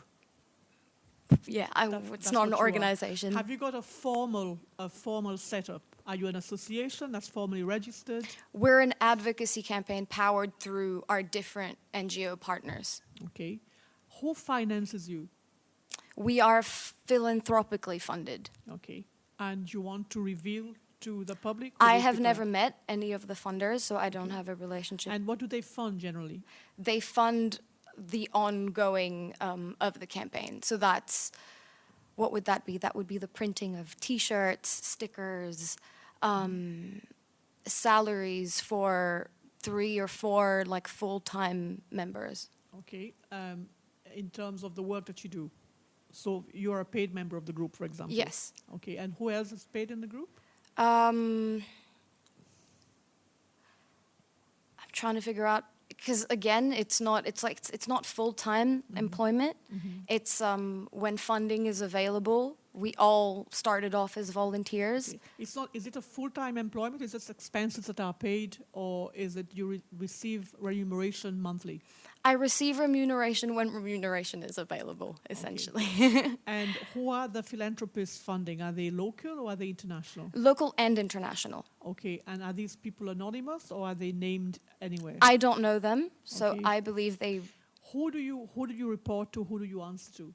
Oh, just myself and a wider group of Seychellois who help guide our decisions and all of our moves. So what I'm trying to get from you Yeah. is, if, for example, the Department of Environment or the Planning Authority or even the executive were to engage with Friends of Aldabra, It's me, it would be yes. you. So I'm asking. So Yeah. what are you in terms of the organization? a campaign manager, You're the campaign campaign lead. That's what I'm trying to get from you. So you're the campaign manager. And Yeah. as campaign manager, what did you do What did I do? in terms of this development? Wow. Okay, well, back in November of 2024, when Friends of Aldabra started, and we launched our online petition in November of 2024. So from November of 2024 all the way up till now, it's always just been raising awareness about what is happening on Assumption and Aldabra. So that has gone through trying to raise awareness locally about what was going on, raising awareness internationally about what was going on, because Aldabra is a UNESCO World Heritage Site and it's the responsibility of the whole world to protect it. And as time went on, I feel like Friends of Aldabra took on the role of sort of being like a truth keeper and a watchdog, like trying to follow the paper trail. We realized that a lot of due process was not being followed, and so we tried finding documents and following. I don't know whether you've been following the testimony over the past today and yesterday. I've missed a lot of this Okay. morning's ones. So most of what has happened so far is that we have, I suppose the different departments have clarified their role in the planning process for a large project on the outer islands. And they have given the different steps. Were you aware that a scoping exercise was carried out by the Island Conservation Society in Yes. respect? Were you part, or were you one of the stakeholders who gave feedback on No, that so scoping at this exercise? stage it was March of 2024, if I'm not mistaken. I was still at university and I wasn't aware of the hotel development. But I've read all the scoping forms So and you saw the scoping report. yes, You saw what was read out this morning by Mrs. Law, for example, about the biodiversity assessment in that report. And she highlighted that those concerns were not followed through in the environmental social impact assessment. Would you be in agreement with that? oh, absolutely. Okay. Now, I'm going to let you speak yourself. Thank you. So you can now tell us what are still the concerns of Friends of Aldabra, despite the issuance of the stop notice, and what, as far as you're concerned, remains to be done. Okay. Please feel free to interrupt me at any point. I've just tried to write. You can read this as you can use this as an aide de mémoire, Okay, okay, and refer to the document. but essentially, I've tried to create a narrative, and Okay. I mean, just walk everyone through what's happened. I'm giving this statement as a representative of Friends of Aldabra and a concerned Seychellois citizen. Alongside my statement, I submit a comprehensive evidence package detailing all of the environmental wrongdoings and procedural failings linked to the lease and development of Assumption Island. It chronicles key milestones from 2023 to 2026. Slow down. Supported by a range of documentation, including satellite imagery, official approvals, press coverage, and expert analysis. There's an urgent need for accountability when it comes to the last 3 years of events linked to the development on Assumption. My statement invites us to look at 4 key areas: Assumption itself and its ecological value, impacts on Aldabra Atoll, the hotel development itself, and systemic failures and violations. So I think it's important to highlight that Assumption itself has ecological significance. I feel like it's been a true victim to its guano mining past, and a lot of people are under the impression that it's a barren island that has no life, no beauty, and is No flora, no fauna. not It's worth just a desert. protecting in its own right. That is absolutely incorrect. On every front, the value of Assumption itself goes far beyond its proximity to Aldabra.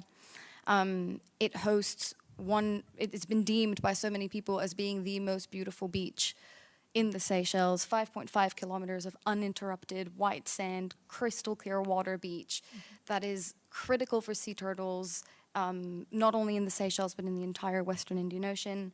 It's been called Butterfly Island because of the insect diversity that is present there. And I think it's very important to highlight that Assumption Island, we don't have an existing scientific baseline that qualifies, A, the abundance of life on Assumption Island, but also the potential endemism. So That- both IDC and Environmental Department would say that as far as the flora is concerned, they have something on that, Yeah, but that the fauna, there is no baseline study. exactly, You and agree with hasn't been qualified. And the marine spatial... there's even never been a less. marine spatial- Assumption's water is like they made it in Jacques Cousteau's 1956 Le Monde du Silence for a reason. Like the reefs are thriving, and there's so much down there that we don't know about, and we're endangering it without actually knowing what's down there, which is a huge part of the problem. And the whole reason we're here right now as well, at least as Friends of Aldabra, is because it is impossible to talk about this hotel development without talking about Aldabra Atoll. Aldabra Atoll is 27 kilometers away from Assumption. That is basically the distance between Mai and Silhouette. It's a stone throw away. Anything that happens on Assumption, any imported risk or harm that is brought to Assumption will, by extension, harm and endanger Aldabra. And I think that is why we've managed to raise so much concern about this specific hotel development. And the elephant in the room is Aldabra, and how precious it is, and how close it is to Assumption. Given that a stop notice has been issued at this stage, what are your comments on that, and what are your views on whether this should persist, or whether the conditions that have not been met and cause the issuance of the stop notice, if met, whether the development should go ahead? So the stop notice that was filed in November, is that the one you're... Sorry. Merci. So the stop notice that is currently being enforced, I think, is vital and has come far too late, unfortunately, but at least it's there. And it should be upheld until all of the conditions are met. I know that one of those conditions is a full comprehensive biodiversity assessment, and the gold standard for a biodiversity assessment in a place as ecologically sensitive as Assumption and Aldabra is of at least a year, so that it includes seasonality, because species life isn't the same throughout the southeast monsoon and the northwest monsoon. Did you hear part of Mr. Leone's testimony this afternoon? I didn't. Okay, so Mr. Leone is of the firm belief, and I believe ICS was also of the same belief, because they issued the environmental impact, social impact assessment report, and they stated, and Mr. Leone again this afternoon stated, that such biodiversity assessment can take place in parallel with construction of the hotel. Well, that violates scientific integrity because an ongoing hotel development is going to affect every single measurement that they're going to measure, and it will not yield a baseline. It's not going to be a baseline of what the island was like without construction in any way. Okay, so continue.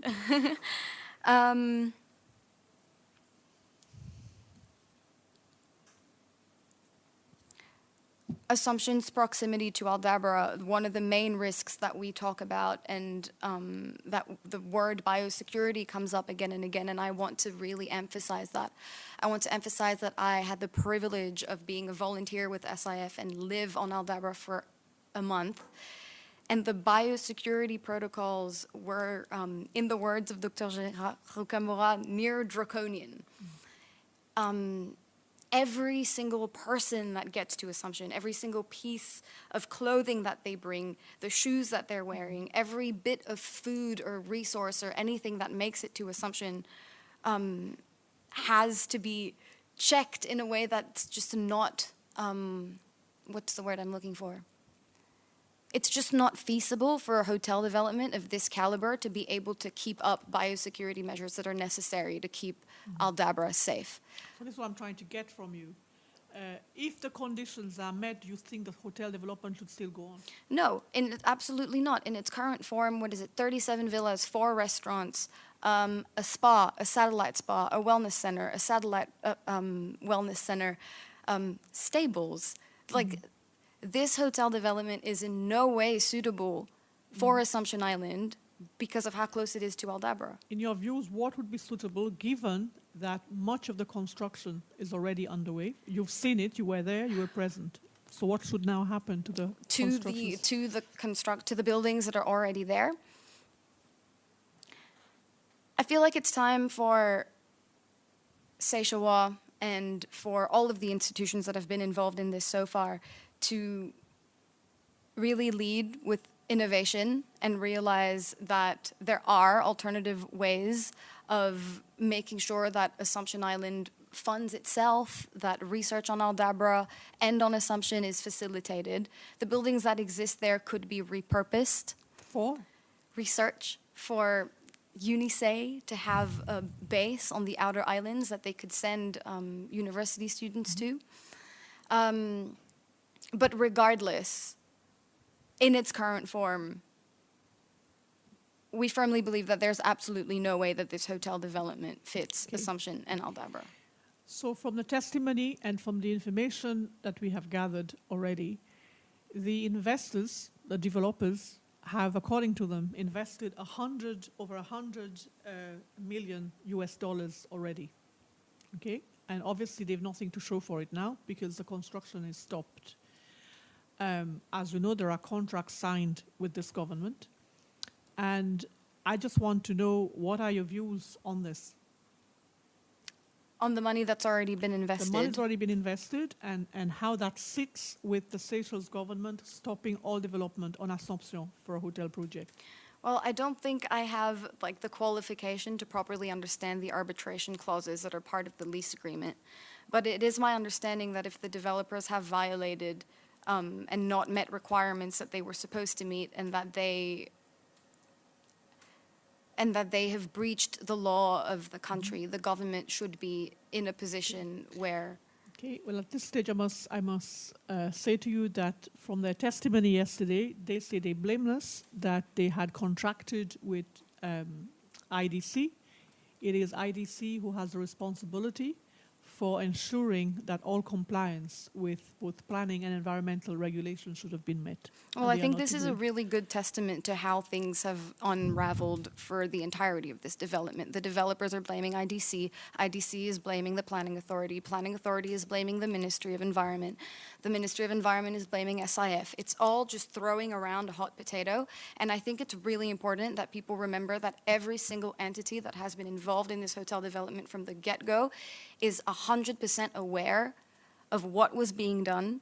They were all aware of the risk that this hotel development would cause on Assumption and Aldabra, and things still unraveled the way that they did. And it's easy now to shift blame from one entity to another. Okay. You are aware that the president has set up a special task force. Yes. And you are also aware that it's the same persons who are now placed on this task force. Absolutely. Have you any views on that? Absolutely, and we've communicated our views with the Department of Environment as well.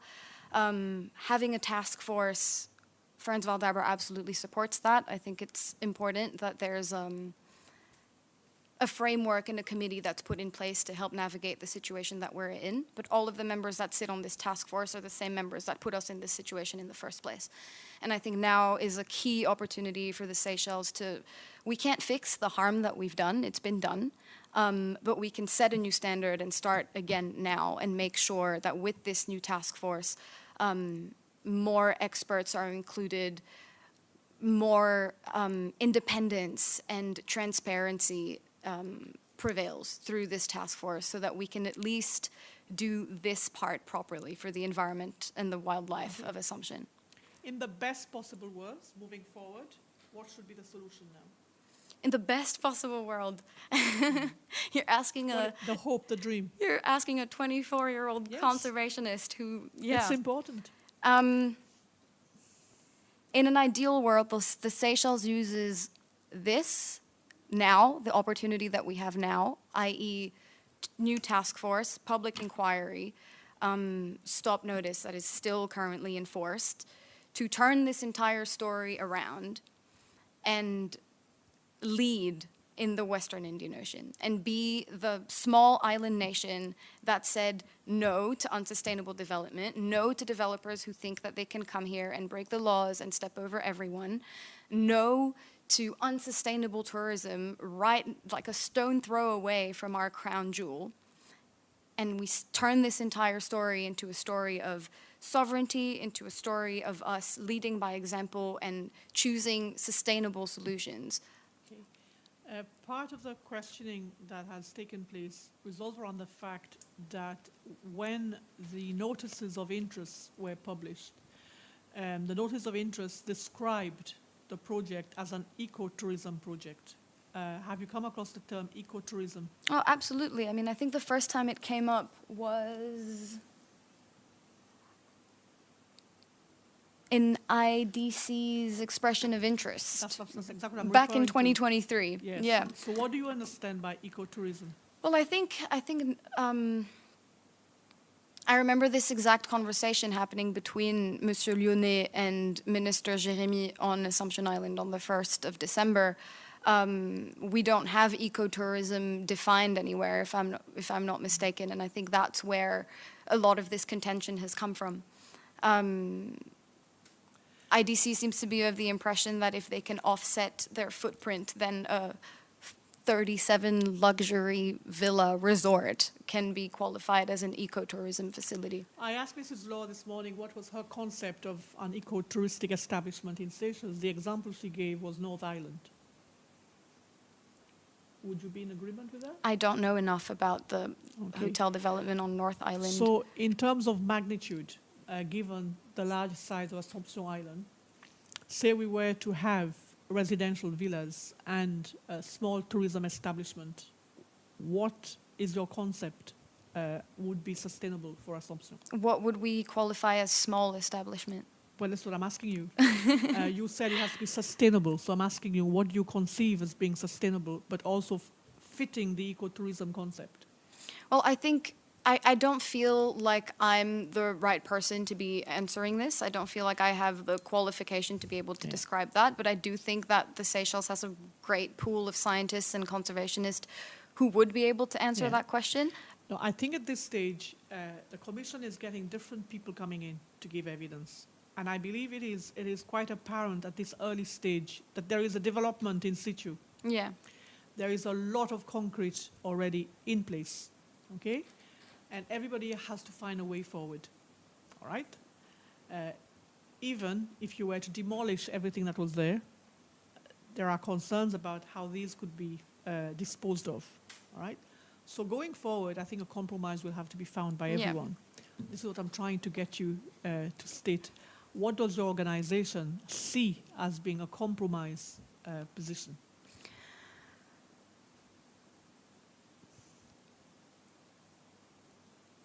I think at the very least and at the very beginning of this conversation, what we need to even reach a compromise would be a framework where everyone that's involved can get together and discuss these things in a way that the public can trust. Because once again, I think that leaving all the decisions up to the people that have created the situation that we're in now doesn't meet that at all. And that we'd need to be able to speak and tap into the pool of Seychelles scientists and experts who would be able to help shape the vision for the future of Assumption. SIF were the main organization concerned with the protection of Aldabra. Do you feel it fulfills its role in that context? Its mandate to protect Aldabra? Absolutely not. And ICS as a conservation society of Seychelles? I don't know enough about ICS and I don't know enough about their Well, mandate. they did the The ESIA, environment case. which we have a paper that we published on the 1st of November of 2024, which is essentially a critical review of that environmental impact assessment, just stating that it doesn't meet global standard for an ecologically and in which they sensitive. also accepted that the biodiversity assessment take place in parallel with the construction. Absolutely. Yeah. So to answer the question, no, I don't feel like those entities have fulfilled their mandate. SIF specifically, they are mandated to protect Aldabra. And through this entire ordeal, I mean, the timeline shows that in 2024, they were even considering taking legal action against this development. And now they're tasked with the biosecurity and the biodiversity aspect of the hotel development. That is another concern that has been raised by several people, the fact that there's a huge conflict of interest in terms of the same board members. If I may put it in my own terms, the conservation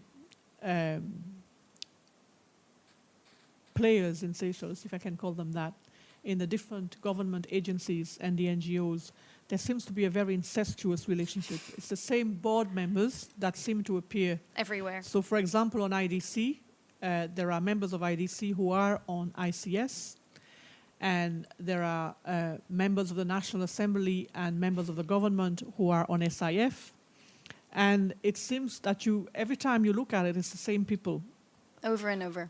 So, Which really raises the question about whether we can have independent and transparent and this is decisions in the first place. This is the reason why I asked you the question about the new task force. It seems to again comprise the same people. Yeah.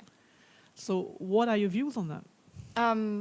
Again, Friends of Aldabra supports the creation of the task force, but we think the membership needs to be extended to include other NGOs, to include Seychelles scientists and experts that have no affiliation and tie to this hotel development, that aren't benefiting from this construction happening in any way or form. And in terms of the process itself, from what you have now reviewed and studied, are you of the view that due process was carried out? Absolutely not. And I've got a few key dates that I would like to mention. Please do. Just to highlight that.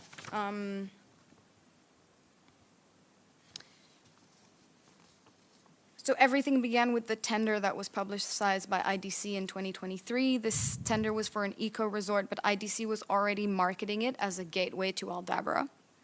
On the 8th of October 2023, the expansion of the airstrip began, and this was before the ministry's official written and stamped approval that's dated on the 15th of November 2023. So this already shows a breach of standard permitting requirements. On the 25th of April 2024, the cabinet fully endorsed the hotel development on Assomption Island.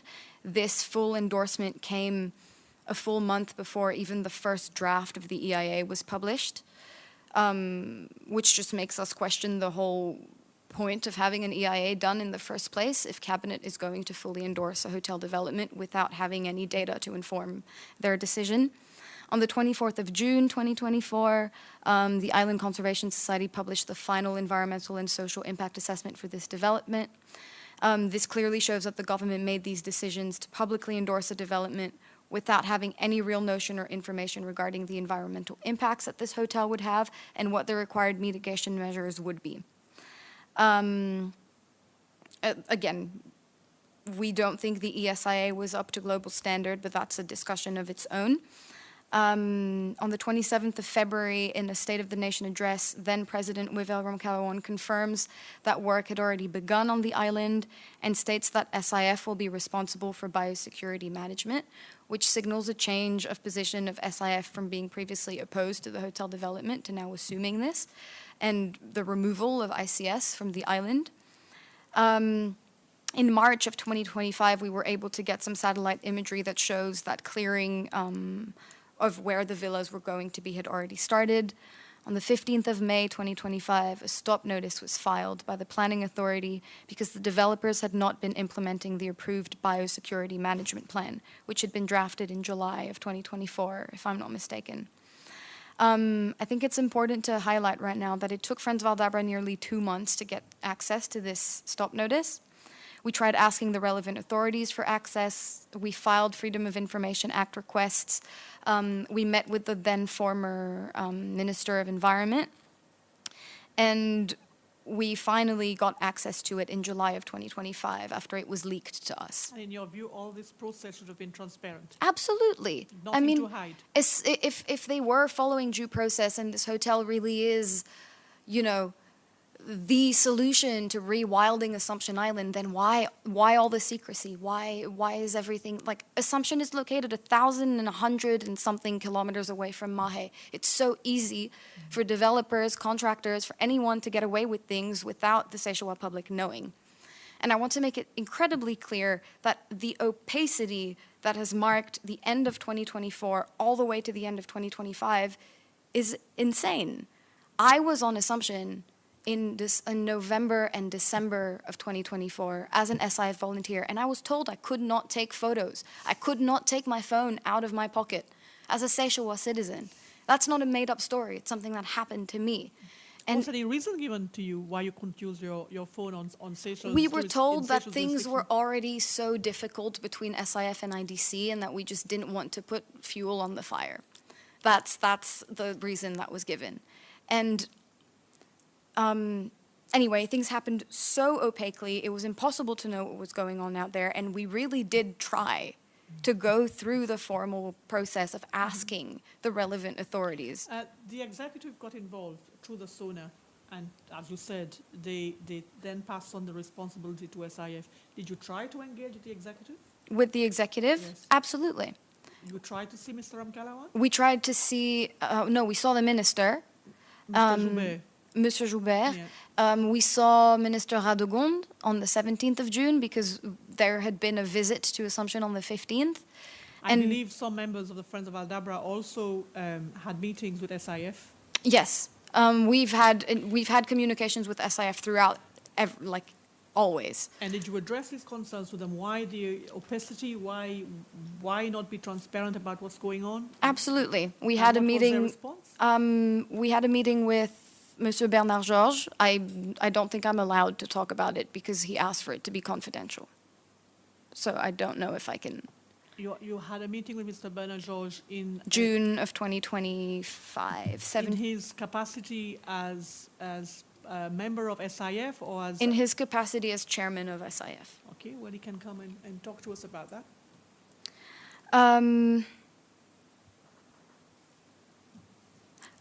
On the 25th of August 2025, the first image that we saw from Assumption that year emerged, and it showed a construction vehicle on the beach preparing the sand for the landing of a cargo vessel. On the 27th of August 2025, after being appointed with their new mandate, the Seychelles Island Foundation sent their first senior environment and biosecurity officer to the island to oversee the on-site implementation of the EIA. So in between, there was no monitoring where the construction was taking place, and we were told that that officer only lasted 2 weeks on Assumption. And we were told that this officer had worked with SIF for 13 years and then decided to stop. Yes, he had worked on Aldabra and he had worked at Assumption as well, we understand. Mr. Leone confirmed that this afternoon. So from the end of 2024, so I believe the planning permissions were given. Yeah, the commencement notice for staff accommodation was given on the 28th of November 2024. Correct.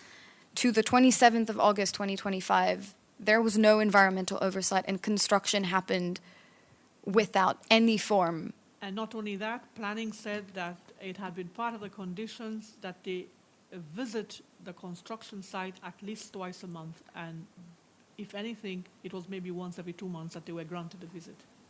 So I think this goes to show that this hotel development was pushed as fast as possible, as opaquely as possible, and that the environment was always an afterthought, and that things like the environmental impact assessment were all just box-ticking exercises, and that none of the entities that are involved were actually actively doing their part to make sure that the wildlife and the environment of Assumption wasn't harmed.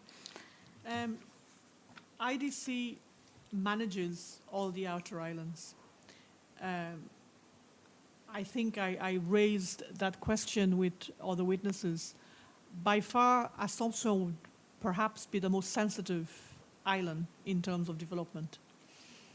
IDC's objectives in its incorporation documents is both about development and conservation of the islands. Do you see these as possible objectives by the same organization? Is it possible to have development alongside conservation? I don't think it's impossible to have conservation and development together. How many islands, I'm not sure how many islands IDC manages, but to my understanding, each island doesn't have to be self-sustaining. IDC has the mandate over lots of our outer islands, and they're supposed to manage and gérer le développement Yes. of all of them. Manage the development Of all of them. But they have been adamant from the start that Assumption was being run at a loss always, and that they had to make some kind of development to generate some income. Otherwise, Assumption would fall into disrepair and would be of no use to anyone unless it could generate some income. I think that's an easy narrative to spin now that hotel development is halfway built and that they've violated environmental requirements left, right, and center. I'm not neglecting the fact that the logistics and the difficulty of maintaining an island that far away from Mahe does cost money, but I don't believe that every island has to be self-sustaining. I don't know the numbers. I've seen IDC's financial report from 2022 and 2023. I don't think they were struggling, and I don't think that having a hotel on Assumption Island was a make or break for the island development company. Again, and I've had this conversation with Monsieur Lyonnais, the blueprint that IDC uses may work on some other islands. It may work on Platte. It may work on North Island. None of these islands are located 27 kilometers away from Aldabra. That's why I'm asking you. This is perhaps one of the most sensitive environments in which to construct a hotel, and perhaps should have been the one that should have been scrutinized the most. Absolutely. And perhaps the whole process should have been slowed down to allow all the concerns to be addressed. Is that your view? Am I summarizing? Absolutely. That's your view. Okay. Is there anything else you'd like Yes. to add? Yeah. The 3rd of September of 2025 marks an important day for all of us, I think, because that is the day the image of an injured Aldabra giant tortoise was leaked to us and sent a shockwave through the entire country. To us, but also to many Seychellois, this became the very representation of what was happening to our wildlife away from the public eye. And I just, after going to Assumption on the 1st of December, hearing part of IDC's testimony today, saying that measures are being taken to ensure that this doesn't happen anymore, I think is just not correct. The tortoises, maybe you might have seen that as well, they're literally inches away from the road where all the cars are passing. It wouldn't be too difficult to set up temporary barricades to stop them from being on the road. On the 17th of September 2025, Friends of Aldabra and Seychelles at Heart filed a constitutional petition against the government stating that this hotel development is a violation of our right to a clean, healthy, and sustainable environment. On the 14th of November, the second official stop notice was filed, And on the 1st of December, a presidential visit was organized to Assumption Island. And while we were there, we asked about staff beds on Assumption Island, which amounted to over 1,000, if I'm not mistaken. And it was later revealed that approval for over 500 extra workers was granted via planning authority, directly contradicting the EIA limits. So all of this just trying to paint the picture that from, let's say, November, December of 2024 to August of 2025, we had no idea what was happening on Assumption. We couldn't see any of the images. The satellite imagery revealed little to nothing. And all of these environmental wrongdoings are coming up now. Well, some of them. Some of them are coming up now and are being unearthed now with the investigation and with like more public scrutiny. But I think it's really important not to forget that all of the people that are responsible for these environmental wrongdoings are still all the people that are currently involved in this hotel development.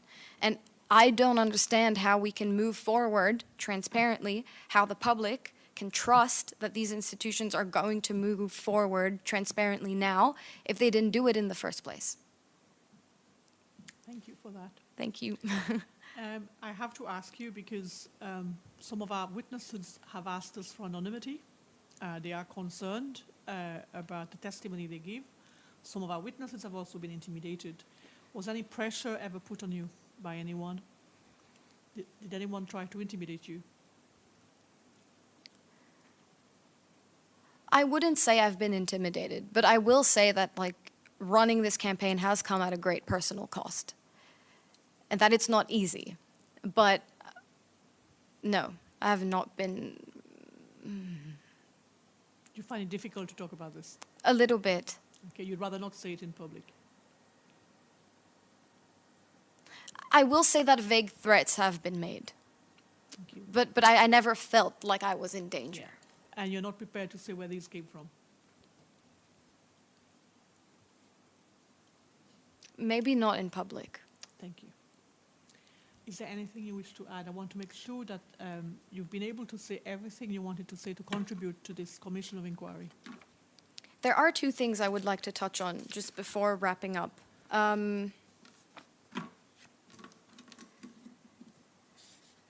You asked a lot of the previous witnesses if this entire ordeal would taint Seychelles' reputation.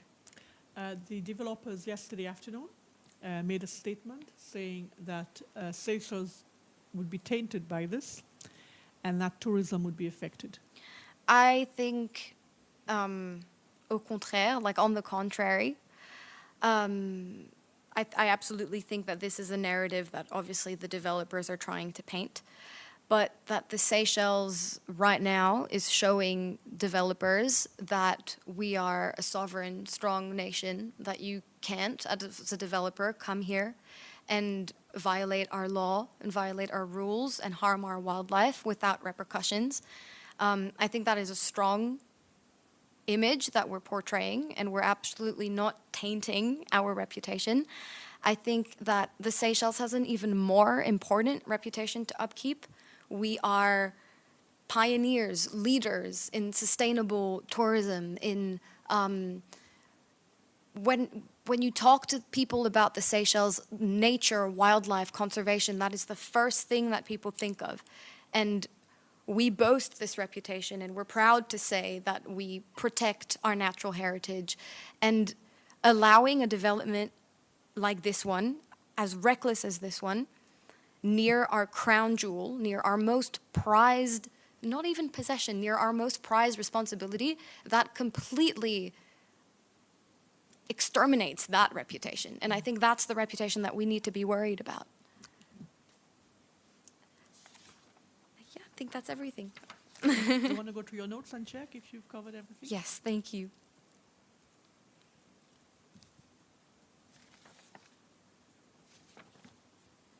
I think we've got a last thing. It's Friends of Aldabra urges the Commission to recommend an immediate halt to all activities on Assumption Island. Irreparable harm has already been inflicted on its fragile ecosystems and wildlife, damage that could have been prevented at the outset but was ignored. The same actors and institutions that failed to act remain in place and have now lost public trust locally and internationally through years of negligence and opaque operations. For once, we must act decisively to protect Assumption's wildlife, safeguard Aldabra's irreplaceable heritage, and honor our duty to future Seychellois generations. Thank you. Thank you. The focus of this week's testimony was about the legality of the lease and the sublease and about the environmental issues. Another matter we've been asked to look into is about the transparency and probity of this whole process. So I think you've touched on that today. We may call you again in Absolutely. the future to talk about that. We've also been asked to look at whether there were any inducements payments made to anyone. I have to ask you as well, were you offered any inducement payment to back off or not to get involved No, or not to continue with the campaign? no, Are you aware of anybody concerned with this process who received any money or any inducement payments in any way? I am not. You are not. Was the organization involved in any of endeavors whatsoever to try and find out if people involved in this development were corrupt or were induced in any way? No, not that I'm aware of. So Friends of Aldabra, we've been, I guess, investigating is the word, for over a year, but it's all been about the environmental wrongdoings and the lack of due process, and all of the evidence that we've accumulated Given your is... profile, was there any approaches made to you? Anybody approached you with information that you would like to pass on privately to the commission that you think might help our inquiry? In terms of... Of anything to do with our terms of reference? I don't have anything to share in terms of the money aspect of things, but... Not also in terms of money aspects, in terms of the... are you aware of how wide our terms of reference are? No.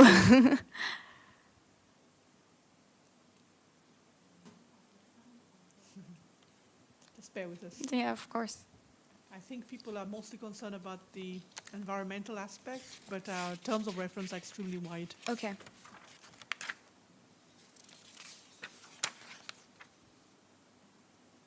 You touch on some of these, so perhaps if you have more time, if you could come back to us. Absolutely. We talked about the lease and the sublease, about anybody who might have been involved in the negotiation for this development, and about the planning and ancillary permissions, about the approvals that were given, if the persons who granted those approvals were in any way oppressed or threatened or harassed, were induced to give the approvals. They call it illegal or undue interference. Whether developments that we talked about already today were in compliance with the law and permissions. The environmental and ecological impact, so all the developments, the impact actual and projected. Many people have not talked about the projected impact, they've only talked about the impact so far.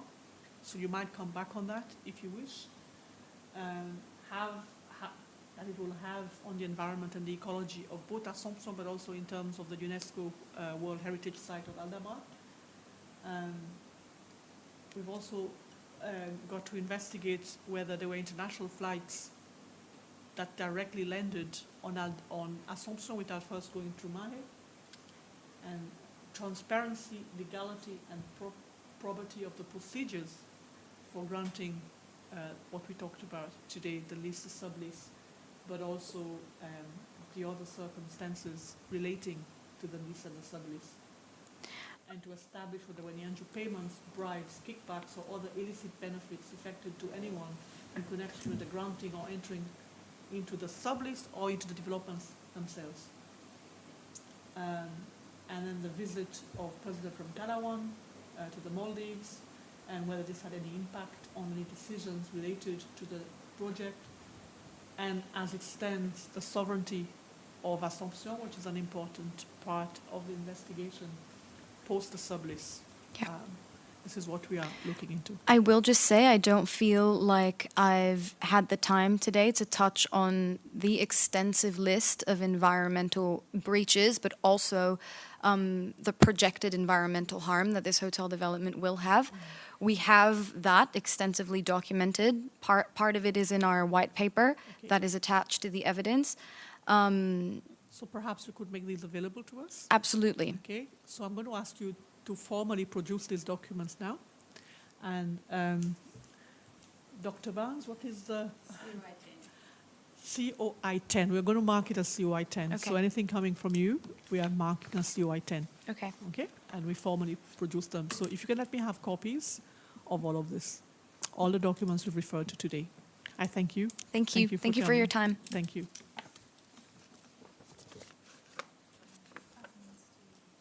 Thank you. You may leave. We are going to take 5 minutes to reset for the next witness. Thank you. And there will be a new link, a new Teams link for people who are following by Teams link. There will be a new Teams link on our website,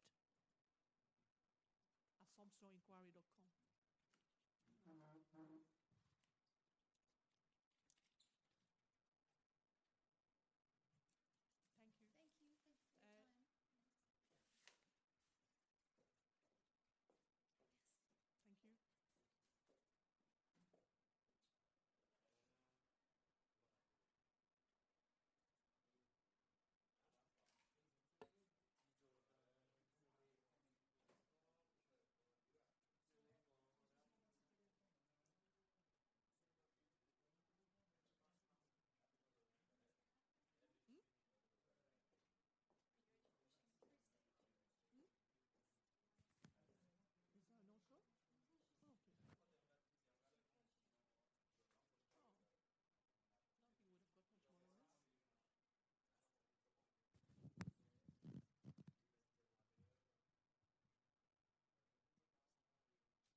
Awesome.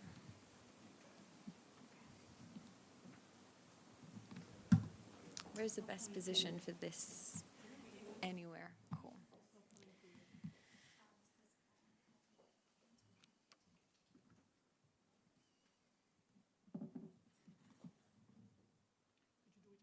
Testing, 1, 2, 3.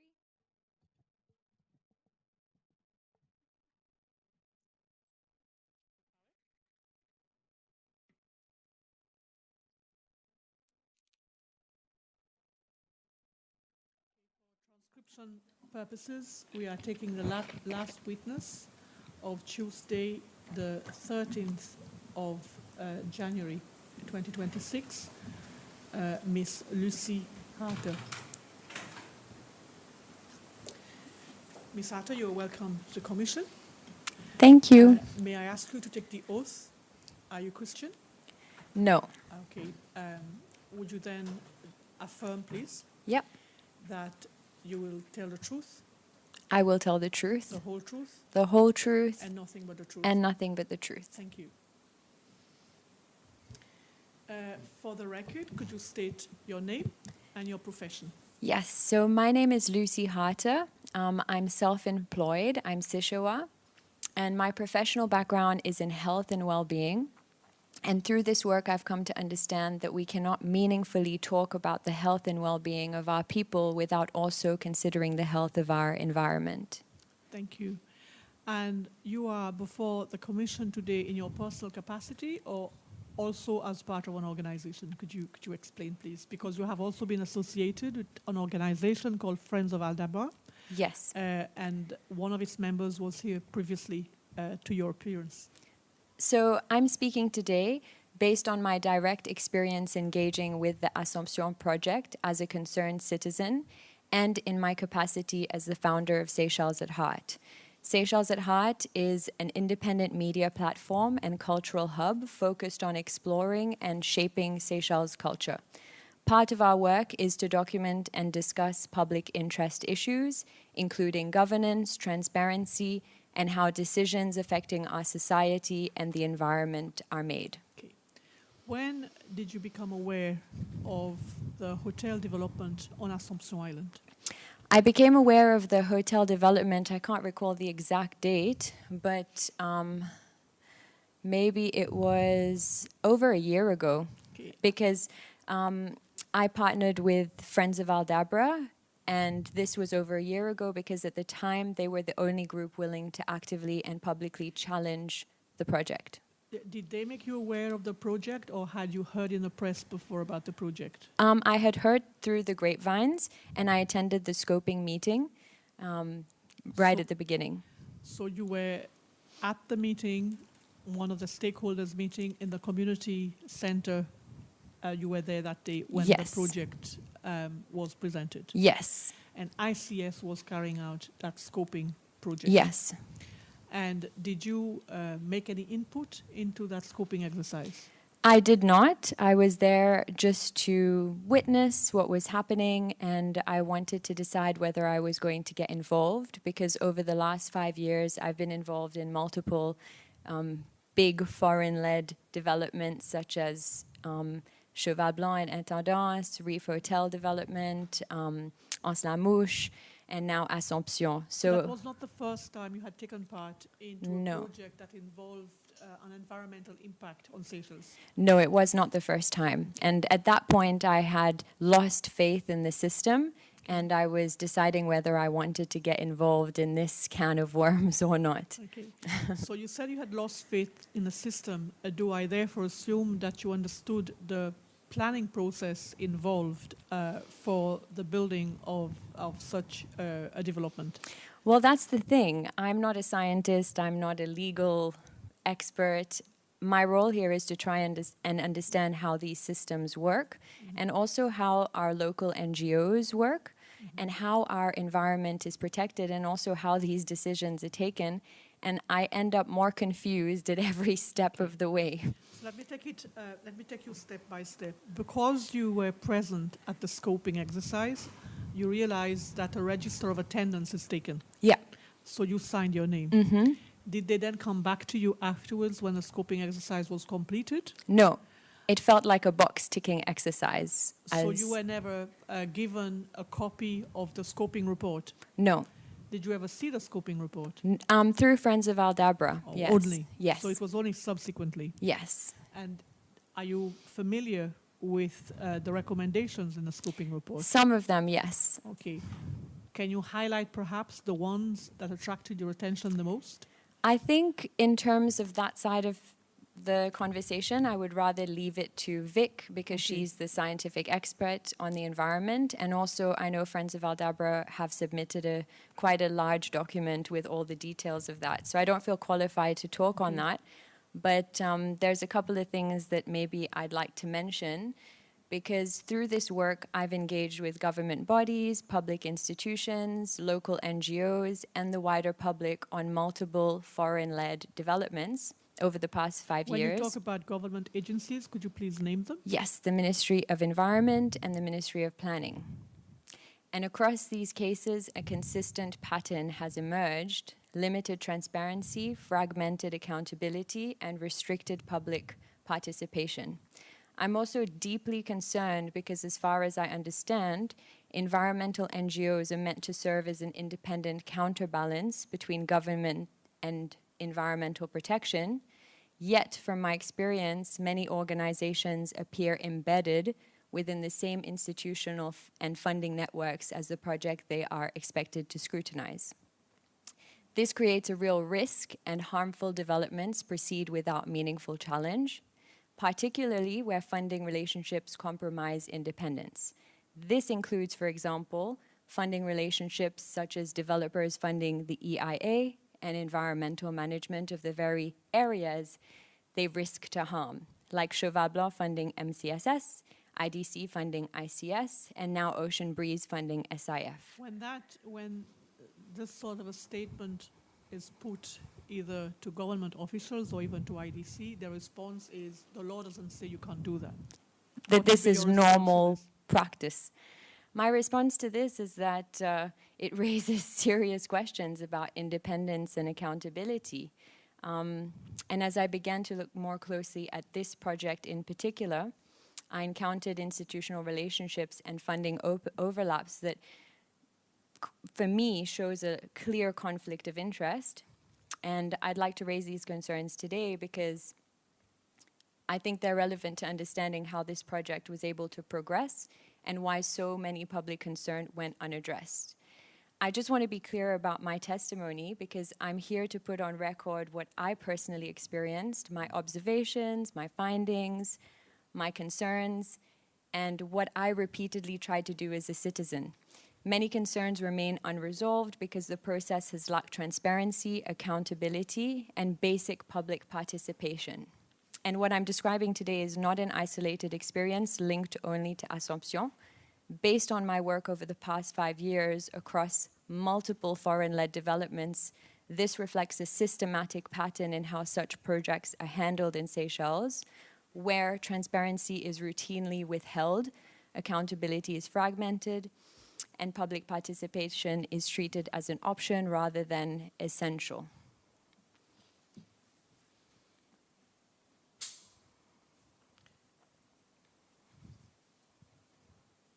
Sorry to have, I hope I haven't interrupted you by noting down something. No, else no, to no, ask you all later. good. I'm always nervous in these formal settings. Okay. Do you want to continue? Or Sure, I've listed multiple points and I can start going through them. Feel free to ask questions as it comes up. Well, you've touched on something that I have put various questions to various people today about the fact that a lot of the government officials had concerns with this development. So have other individuals.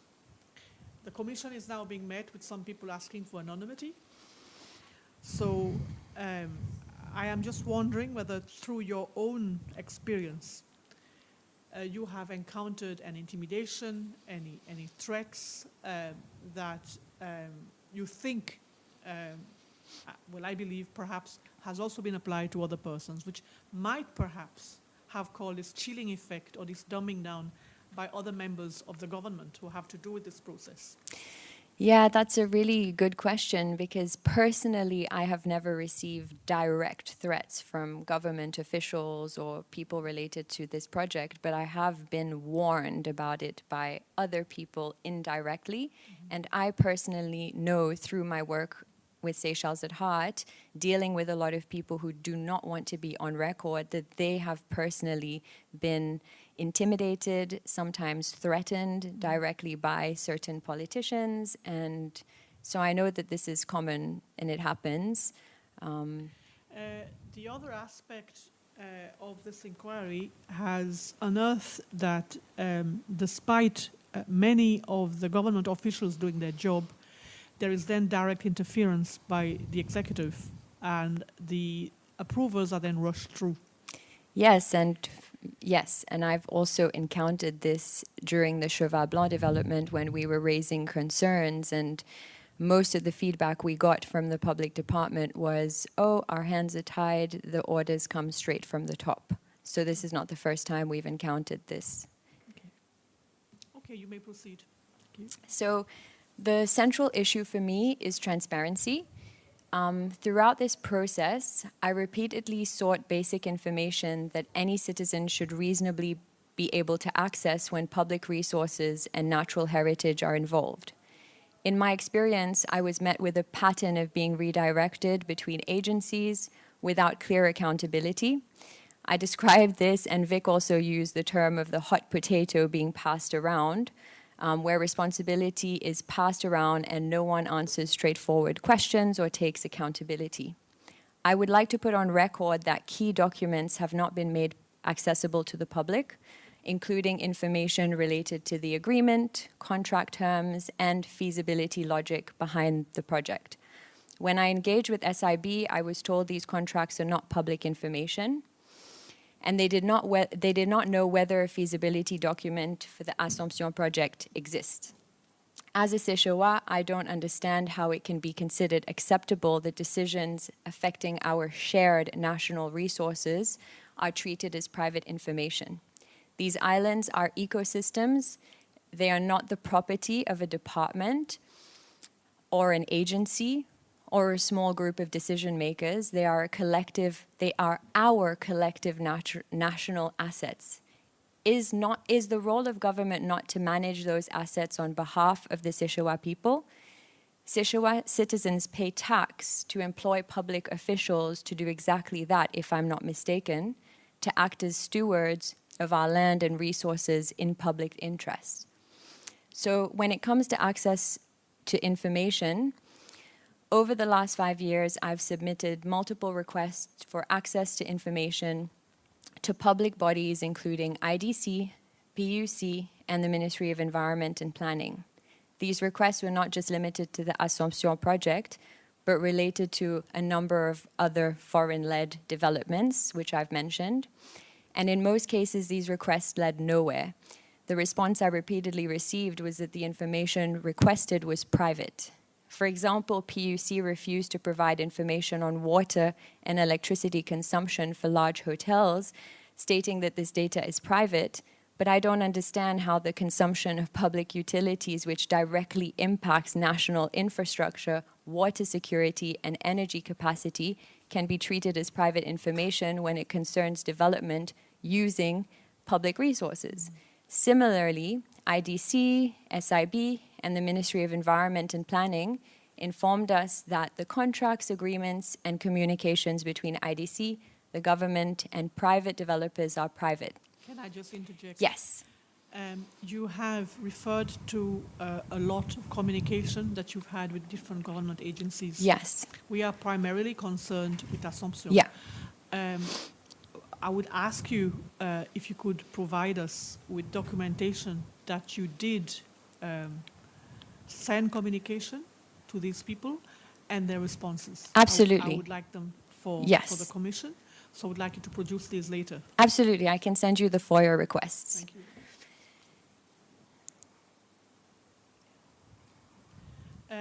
Another matter that came up this morning, and we explored this aspect of the development in Assomption and we have still not got a conclusive answer about it. I understand, and I always thought that when a foreign investor approaches Seychelles with an interest to start a project in Seychelles, that they are directed to the Seychelles Investment Board. We have had absolutely nothing to show us that the developers for Assomption were directed to the SIB. Did you ask the SIB about this project as well? We did. Me and Victoria Yeah. Dutil, we went to SIB and we asked them about it, and they said that the documentation is private information, but they weren't too sure what documents they had. And one of the things we really wanted to get our hands on was a feasibility report, because we're repeatedly told that this project is in the best interest of Seychelles and that it will generate revenue and economic benefit. Yet the public has not been given access to feasibility studies or financial plans that demonstrate how those benefits would materialize. You can I continue. also just want to note that in my understanding, public signaling and endorsement of the project occurred before essential environmental review information was meaningfully available to the public. And I think that sequence matters because it shapes whether consultation is genuine or simply symbolic. Yeah, so let's just break this down a little bit more. So public consultations are held, but the public are not informed actually about what regulations are in place for the control of such developments. So I think what you're trying to say, if I'm wrong, please correct me, is that there's no meaningful engagement with the public because they don't actually know what is their place in terms of commenting or objecting to these developments. Yes, absolutely. It feels like we're sent in a bit of a circle. Okay. At this stage as well, having had the benefit of questioning the developers yesterday, I am also now at the stage of questioning whether the developers themselves are actually acquainted or told what the regulations are. Because every time we asked them something yesterday, they were told, well, you know, IDC was dealing with this. And we expected IDC to meet these regulations and to do what it had to do for the environment. And I just wonder how much is obfuscated and how much is clearly explained to every investor who comes to Seychelles, especially in terms of a sensitive development. Look, the ecological and the environmental aspects of this are quite high, so it will involve maybe a longer period of time for assessments. Have you any comments on this issue? I have many comments on that issue, and I will just refer back to my notes because I don't want to miss anything. I think when it comes to what you're saying, maybe the best way is to segue into governance failures, consent, and the unequal application of rules when it comes to these developments. Because when I partnered with Friends of Aldabra in this process, I also just want to clarify my role. I don't really want to go into the science or technical evidence that Friends of Aldabra have submitted, but I do want to contribute to the civic governance and transparency failures surrounding this project and describe what it's like as a Seychellois citizen to engage with these systems and practices. And from my experience, what I've seen, the lack of information, the confusion, I'm not really surprised that maybe the investors and developers are not really informed of the full situation either, because as a Seychellois, I can't seem to get a clear answer either.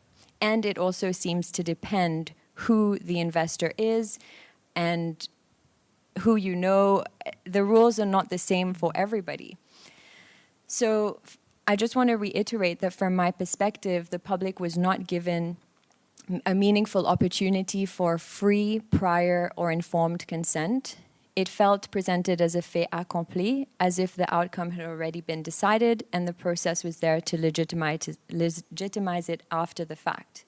And this is not new. It seems to be a trend with some of these larger developments. Speaking to fellow Seychellois, it's clear there are broader issues because from what I've heard, engaging with Seychellois and also certain foreign developers who already have establishments in Seychelles, a lot of them had to jump through hoops if they want to build or start projects. They must follow strict rules and regulations, yet it appears that certain developers and investors are given a green light to disregard our laws, including EIA regulations that local people must comply with. What is the inference from that? Sorry? What is the inference that can be drawn from that? Well, I'm concerned by the message that this sends, that Seychelles rules can be strict for Sichawa people and local businesses, as well as for some other foreign investors, yet flexible for certain powerful interests. Does this suggest that there are kickbacks and payments and corruption involved? Yes, I mean, this is alleged, but I personally believe that there was absolutely corruption involved. Yes, that's my personal opinion. Thank you. Please continue. So, yeah, I was told by multiple Seychelles working in construction that local businesses face strict EIA requirements and heavy compliance burden, while certain large foreign projects appear to move through different standards in practice. It's not just unfair, it distorts our economy and disempowers local enterprise. And I also want to put on record that Seychelles people have spoken that the Seychelles people I've spoken with have, a lot of them are very angry and concerned, but a lot of them have not felt safe to speak publicly because of fear of retaliation, impact on their jobs, permits, careers, livelihoods. Some even told me they were threatened directly, which I mentioned already. It explains why public participation is limited and why groups like Friends of Aldabra became an outlet for concerns that many people felt unsafe voicing directly. I also want to note that we were met with hostility by the previous administration, which they ended up blocking our emails and communications and refused to engage with us on the matter. They refused to address our concerns. Have you got examples of these that you would Yes, let us have? I can send you examples of these. I personally reached out to former President Wavell Wamkalawan to seek clarity. There were discussions after the first round of elections that he would be willing to meet and discuss these issues, but these never materialized. I also had a meeting with the Vice President after the first round of elections. The previous vice president, Yes, Mr. Afif. yes. And he told me plainly that conservationists are just scared because they don't understand the implications of this development. He claimed Assomption is bare land. In his words, there's nothing there because it was heavily damaged by guano mining. And he implied that I should simply trust him and that everything is being done with national interests at heart and is all above board. I asked him if there was alternatives, and he made it clear, and I quote, that this is the easiest way to bring in revenue. I found this unacceptable.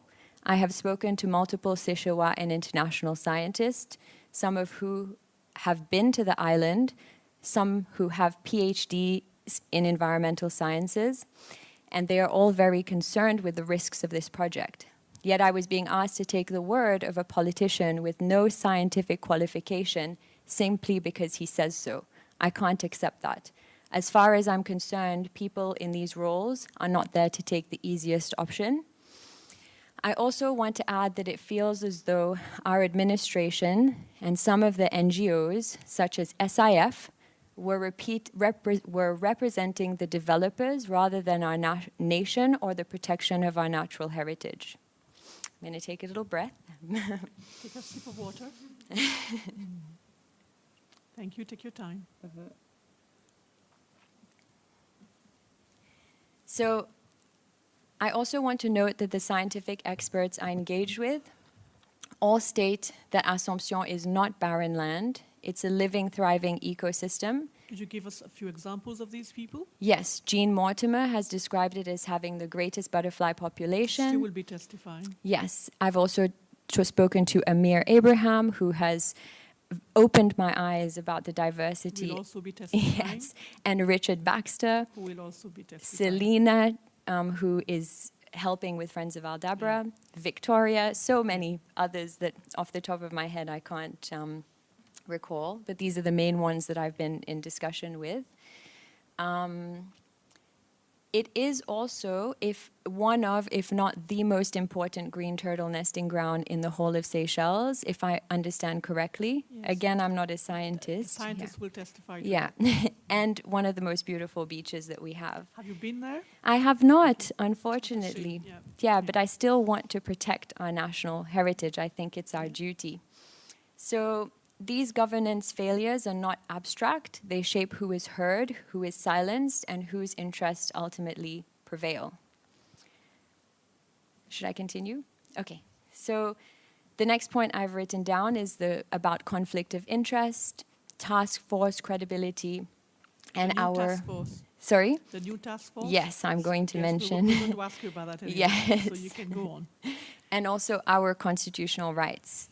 I have concerns about conflict of interest and governance overlap across institutions involved in this project. There are many people have testified to that already, and we've had multiple documents that prove that the boards of the two main conservation institutions, the SIF and the ICS, they both have members who are also from IDC or who are in government, and I think I understand what you mean by overlap. That's what you mean? Exactly, yes. I didn't want to go into the details of it. I'm sure but that's exactly what I mean. I also want to put on record that I was denied my constitutional right to a peaceful protest in relation to this issue. When I applied to protest, permission was refused with the following response. I have gone through this request and the police is recommending that the protest take place at the People's Stadium car park. We are not in favor of any march around Victoria around this time of year. And when I returned to the police... What time of year was this? I'd have to check exactly. It was on the 27th of November, 2000. Actually, I sent my request on the 11th of October. And 2024? Yes, 2024. And the communications went back and forth. Why that particular time of the year was a difficulty? Well, that's the thing. I returned to the police department, Mr. Antoine Denous, and I asked for legal basis for denying my constitutional right to peacefully protest on public roads, as people do. And I was simply told the Seychelles police has made it clear that the protest can take place in the car park and not as a protest march on public road. He said there are so many activities this weekend around Victoria, the protest will take place as stated. And when I went back to ask for further clarification, because as far as I understand, I have a constitutional right to a peaceful protest, I got no formal responses. You will make all these available to us, please. I will send all of this to you. Yeah. So about the new task force. I understand that the new task force structure has already been put in place, resembles prior technical working group that oversaw the development pathway, which created the problems that we are now trying to address. That raises a basic question. How can oversight bodies be trusted if it is effectively the same architecture of decision makers as before? To be clear, it feels like the same people and the same organizations who got us into this mess in the first place now have been tasked with getting us out of this mess. Where are the public voices of independent scientists who have been raising the alarms, such as Friends of Aldabra? It is thanks to their voices that the public is now starting to understand the severity of this situation and how deep it goes. If this process is truly designed to protect our nature and our nation, where are those voices? Or is this simply a box-ticking exercise? It seems to be always the same people and organizations, and it appears riddled with conflicts of interest, and that definitely should concern any citizen. I know it deeply concerns me. You Continue? take your time. You can Okay. take a break. So the next point I want to address is greenwashing and the privatization of Aldabra, because Seychelles markets itself globally as an environmental leader, especially in ocean conservation. When a project like this proceeds without scrutiny, unclear governance, apparent breaches, and weak precaution, it undermines that reputation. I also want to address greenwashing and the marketing practices around Aldabra and Assomption. In the developer's tender material, Aldabra is marketed as the main feature, and there was even a mention of the possibility of a future helicopter pad on Aldabra in the EIA. It was stated that SIF would have to carefully evaluate this, but given what has happened so far, I do not trust SIF to do so independently. Aldabra is our most precious resource, and Séchewa have made it clear time and time again that we do not want it privatized and that we are not okay with this development. There's also the question of access to the islands, because we are told that developments like this will give Séchewa more access. But in practice, this has not been the case. It is already extremely hard to reach some of our own outer islands. The IDC guest house have to be booked about a year or more in advance. And in my personal experience, access can depend on who you are and who you know. That is not equal access.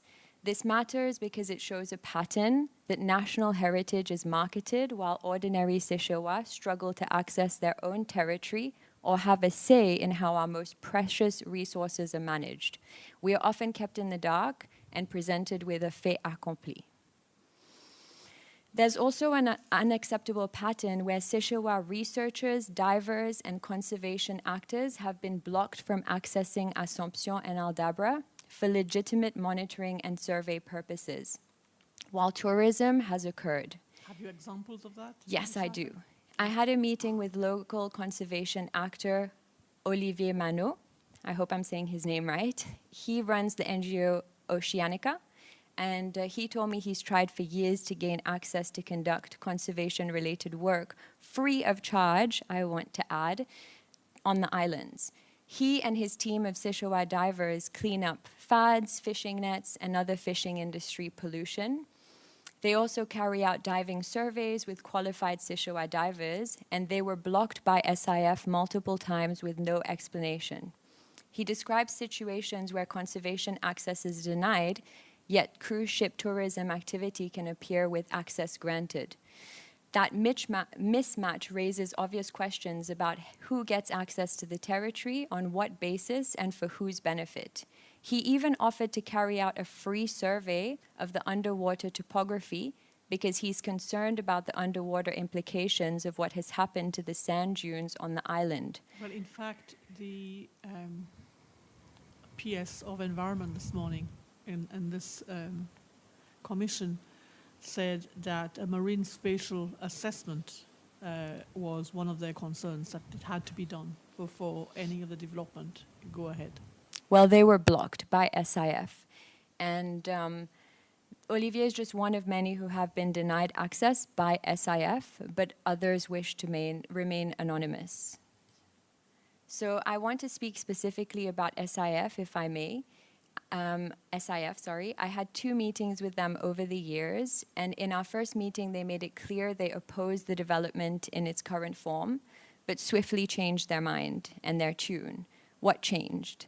In our last meeting, they tried to justify their suggestion of carrying out the biodiversity assessment in parallel with the ongoing construction, and they appeared comfortable with the stop order notice being lifted.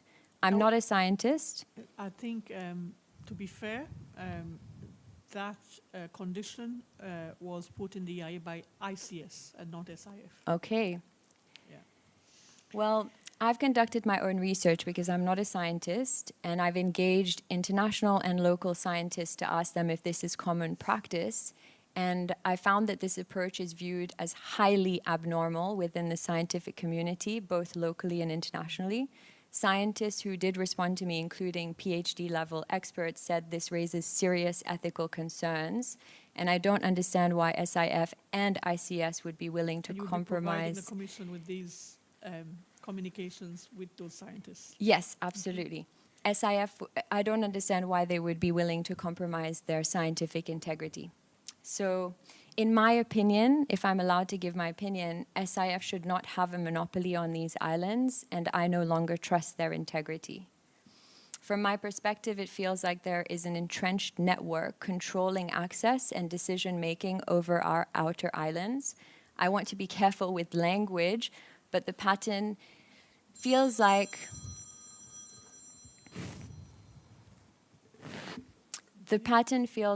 a monopoly in the sense that the same linked institutions keep reappearing, decisions remain opaque, and those outside the network are denied access and ignored. I hope this investigation brings all of this to light because I hope it won't continue this way.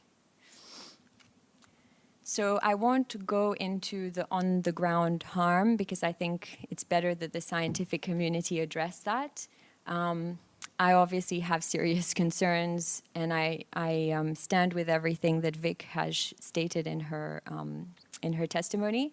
I just wanted to raise a specific issue involving the cemetery.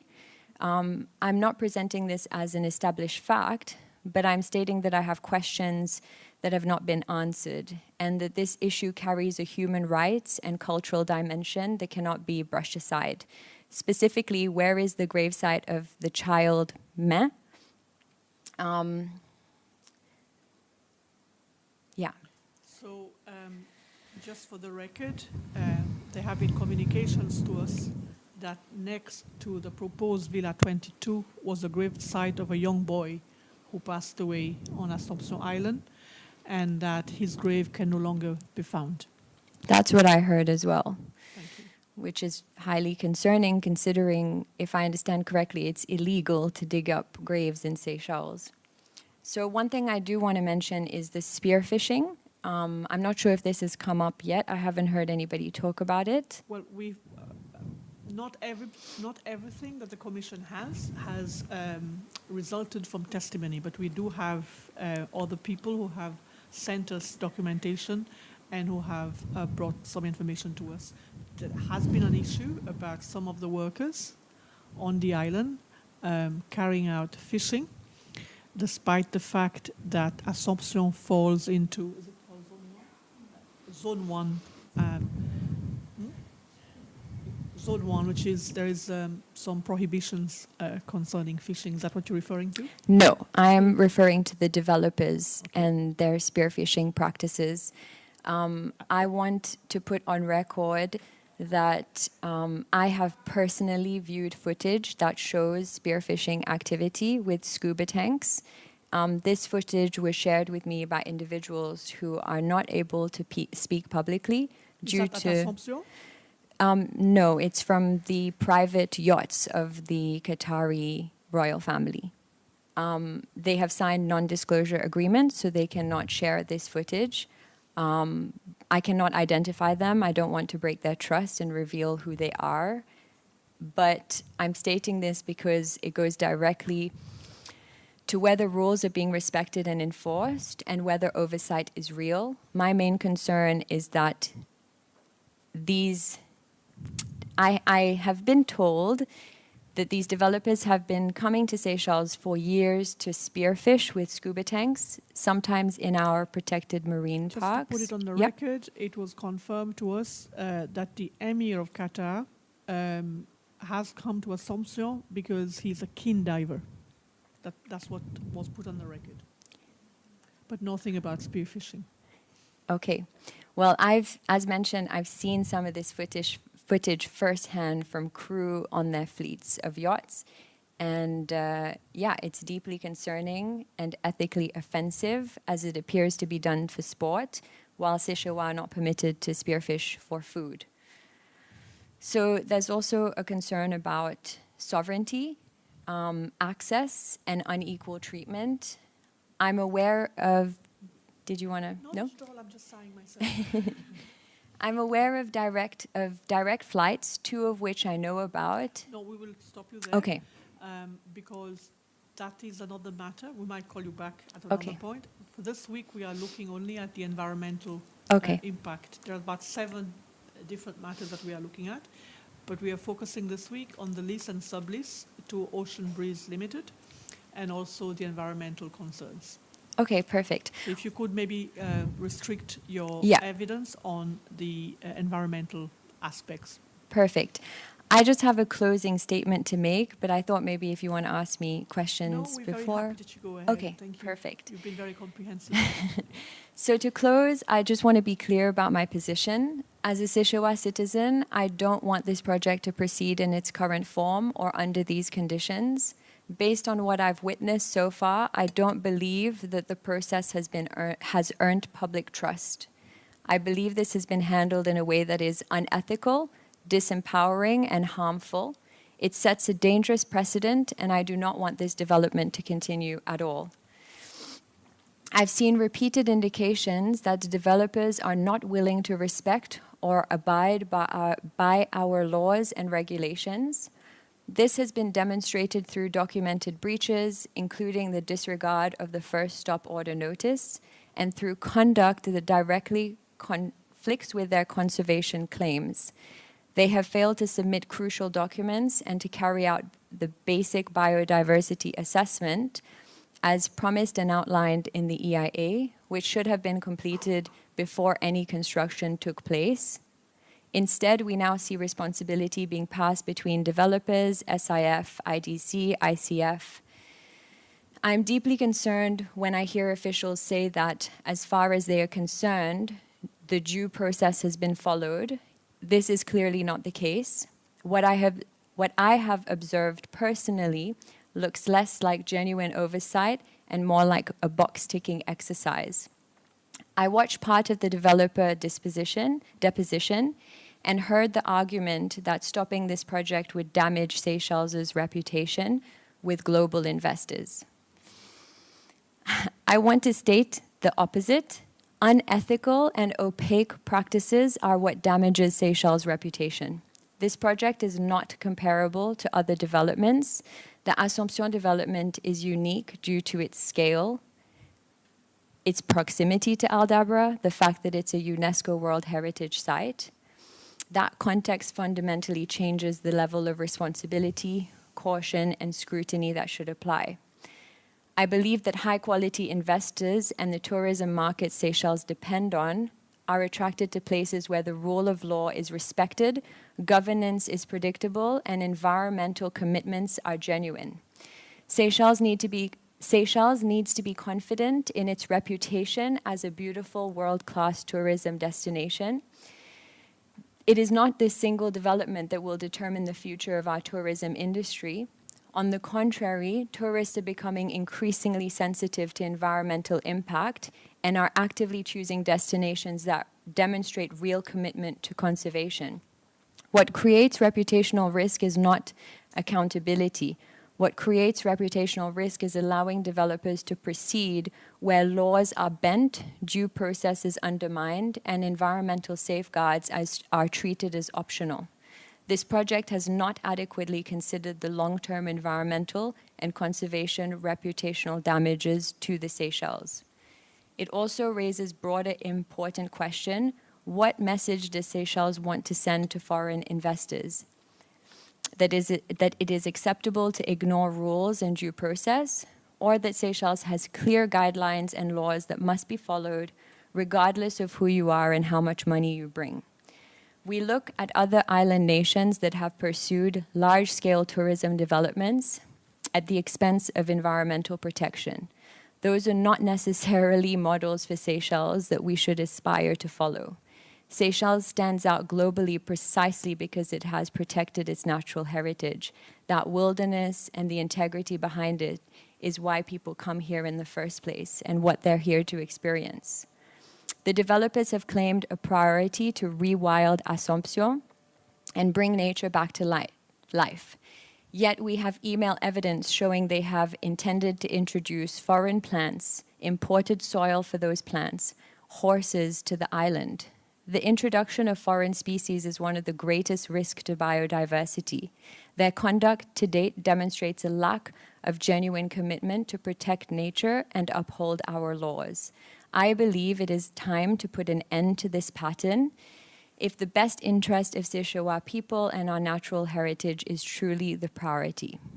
If this development is stopped, it will send a clear message that Seychelles is serious about preserving its natural heritage, especially in relation to a UNESCO World Heritage Site.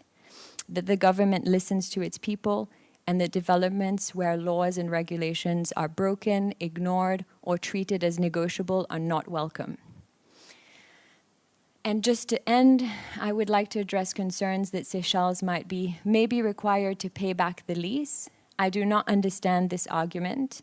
Given the number and seriousness of the breaches that have occurred, Seychelles should be within its right to withdraw. Otherwise, what is the point of having laws, an EIA framework, and local regulations if they can be disregarded without consequences? I'm simply asking for transparency, accountability, and proper governance moving forward. I'm asking that the evidence submitted be taken seriously and the rights of Seychellois people to participate, question, and protect our shared heritage is respected. Thank you. Thank you very much. I want to thank you especially for your candor and your honesty in coming voluntarily and offering your assistance to the Commission.